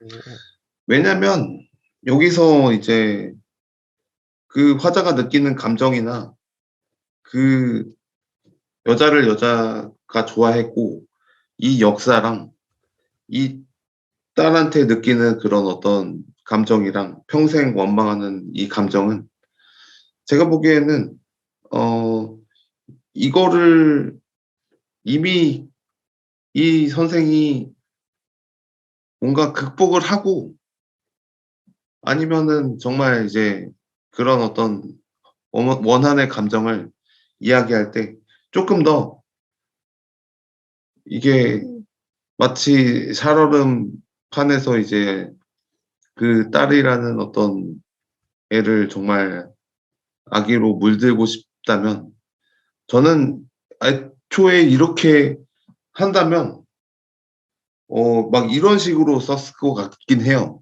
이것도 너무 이게 친절한데 나는 너가 그 식물이 계속 망치고 하는 거 보면서 너가 뭐 무슨 개년인 줄 알았다 막 이렇게 해서 완전히 그냥 뭐 아기로 그냥 막 음, 뒤엉켜서 너가 예전에 뭐 어렸을 때 막 무슨 엄마한테 저거 뭐 지참금 뭐 저거 뭐 보험금 타달라고 맞아, 맞아. 뭐 미친 아이니 막 이거부터 시작해서 아, 그냥 한 살 때부터 그냥 한 20대까지를 그냥 다 그냥 아기로 채울 거예요. 그냥 아, 그, 아니면은 음, 이거를 이제 극복하고 나서 그래도 내가 아기가 차 있고 너한테 용서받지 않기 위해서 이런 편지를 쓴다. 일부러 너는 나를 미워해라. 음, 근데 반전으로 내 죄책감이나 내 상처받은 어떤 마음이 사실은 내 스스로 만든 감정이기 때문에 이 딸한테 뭔가 난 가학적인 M적인 성향으로 제발 나를 미워해달라. 뭔가 이런 어떤 느낌이 반전이 있었으면은 뭔가 또 재밌었을 것 같긴 한데요. 근데 이제 뭐 여기서는 제가 뭐 생각한 만한 그냥 이렇게 반전이라고 나왔지만 아, 요 정도 요 정도 반전 이 정도라고 할 만한 어떤 반전이라고 생각했고 심지어 이 화자가 그렇게까지 좀 완결성 있는 뭔가 이렇게 철학적인 사고를 하는 사람이고 어떻게 보면 그 엄마의 죽음에 대해서 굉장히 굴욕감과 내 가슴을 치는 어떤 굉장한 모욕감을 가지고 있었다면 어떤 삶의 배신감을 가지고 있었다면 이 효주에 대해서 정말 어 완전히 그냥 너는 존재하지 말아야 할 존재야. 이런 식으로 악단부터 때리고 나서 시작해야 된다고 생각해요. 그래야지 뭔가 놀랄 것 같고.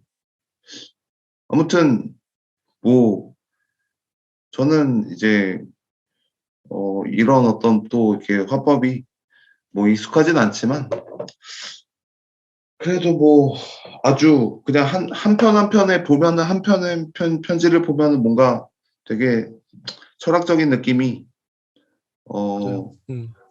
좋은 것 같습니다. 음. 저는 이게 아, 마지막 편지 결국 이제 천이란 작가님이 말하고 싶었던 게 드러나는 것 같은데 인간의 양가적인 감정인 것 같아요. 뭐 뒤에 이제 소설가님들이나 평론가님들도 이 부분에 대해서 좀 "너를 평생 원망했어. 너를 사랑했던 적은 결코 없다." 이 부분에 충격을 받으신 것 같더라고요. 보통 이렇게까지 극단적으로 말하지 않는데 어 어떤 뭐 이런 원한의 감정이랄까?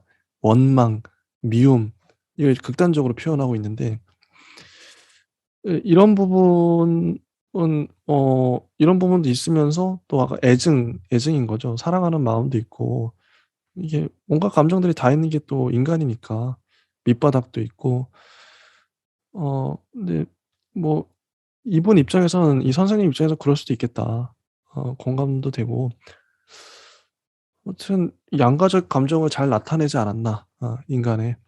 음 복합적인 그러니까 좀 복합적인 캐릭터인 거죠 이게. 단편적이지 않은 캐릭터고. 그러면 인제 혹시 그러면 그 파우스트님은 천이란 작가님이 이 소설을 통해서 도대체 무슨 얘기를 하고 싶길래 이 정도의 그 철학적인 주제도 되게 많이 다루고 결국 뭘 얘기하려고 이걸 썼을까요? 아무래도 뭐 생장과 진화, 그리고 소설의 이제 뭐 삶에 대해서 이제 뭐 말하지 않는 거에 대해서 침묵하는 법에 대해서, 그리고 이 소설의 형식에서 느껴지는 이제 그 인간에 대한 양가적인 감정,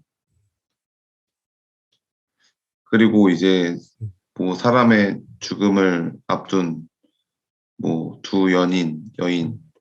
그리고 뭐 반전미, 음. 뭐 이런 걸로 친다면요, 음. 충분히 이제 이야기가 뭐 많은 것들을 함유하고 있고 음. 굉장히 많은 이야기를 통해서 우리가 뭐 들려줄 수 있는 게 많다. 음. 어떤 뭐 이런 들려줄 수 있는 이야기의 화분이 많다. 이런 생각이 드는데요. 음. 근데 이제 문제는 통일성이 약간. 그래서 맞아 아까 지적하셨던 부분 저도 공감합니다. 너무 인제 너무 많은 얘기들을 하려고 하고 있고 그죠. 통일성이 문제다. 예. 맞네요. 해석을 양경원 평론가님이 인제 써 주셨는데 뭐 이런 거죠. 선생님 편에서 이야기는 각색된 진실과 가려진 진실이라는 두 충이가 서로를 반영하면서 결국에는 이 모든 상황을 있게 한 근원적 진실이라는 주제로 나아가는 풍화로 들린다. 어 선생님의 다섯 번째 편지에서 엄마와 한때 연인 사이였던 선생님의 과거와 엄마가 효주를 위해 선생님의 호의를 거절한 날이 사고 당일이었음이 드러날 때 독자는 엄마의 죽음을 자살로 기록한 선생님의 첫 번째 편지가 각색된 것임을 깨닫는다. 뭐 이런 건데 이제 마지막 얘기를 좀 해 보죠. 별점을 준다면 저는 이 작품을 한 별 3개 정도 어 좀 너무 진지하고요. 너무 진지하고 그냥 3개 정도면 그냥 무난하다. 뭐 이 정도면 나쁘지 않다. 그렇게 나쁘지도 않고 그렇게 좋지도 않고 무난하다 저한테 3 개, 별 3 개. 몇 개 정도 주실 수 있나요, 별? 저는 뭐 한 3.5개 음. 정도로 생각하고 있고요. 네. 물론 이 소설이 정말 뭐 다른 식으로 뭐 각색이 되거나 뭔가 이제 하나의 그 편지가 하나의 소설씩 해서 5개의 소설이 된다면은 훨씬 더 좋았을 텐데요. 음. 어 굉장히 이게 그래도 뭔가 엄청난 이제 잠재력을 품고 있는 소설이 아닌가, 맞아요. 네, 생각이 됩니다. 저는 솔직히 좀 겁이 나는 게 천인환 작가님의 다른 작품들도 왠지 이런 식으로 쓰실 것 같아요. 작가 아까 해설도 봤을 때도 되게 철학적으로 쓰셨잖아요. 이런 사유를 좋아하시는 분이고 저도 물론 철학적인 사를 좋아합니다.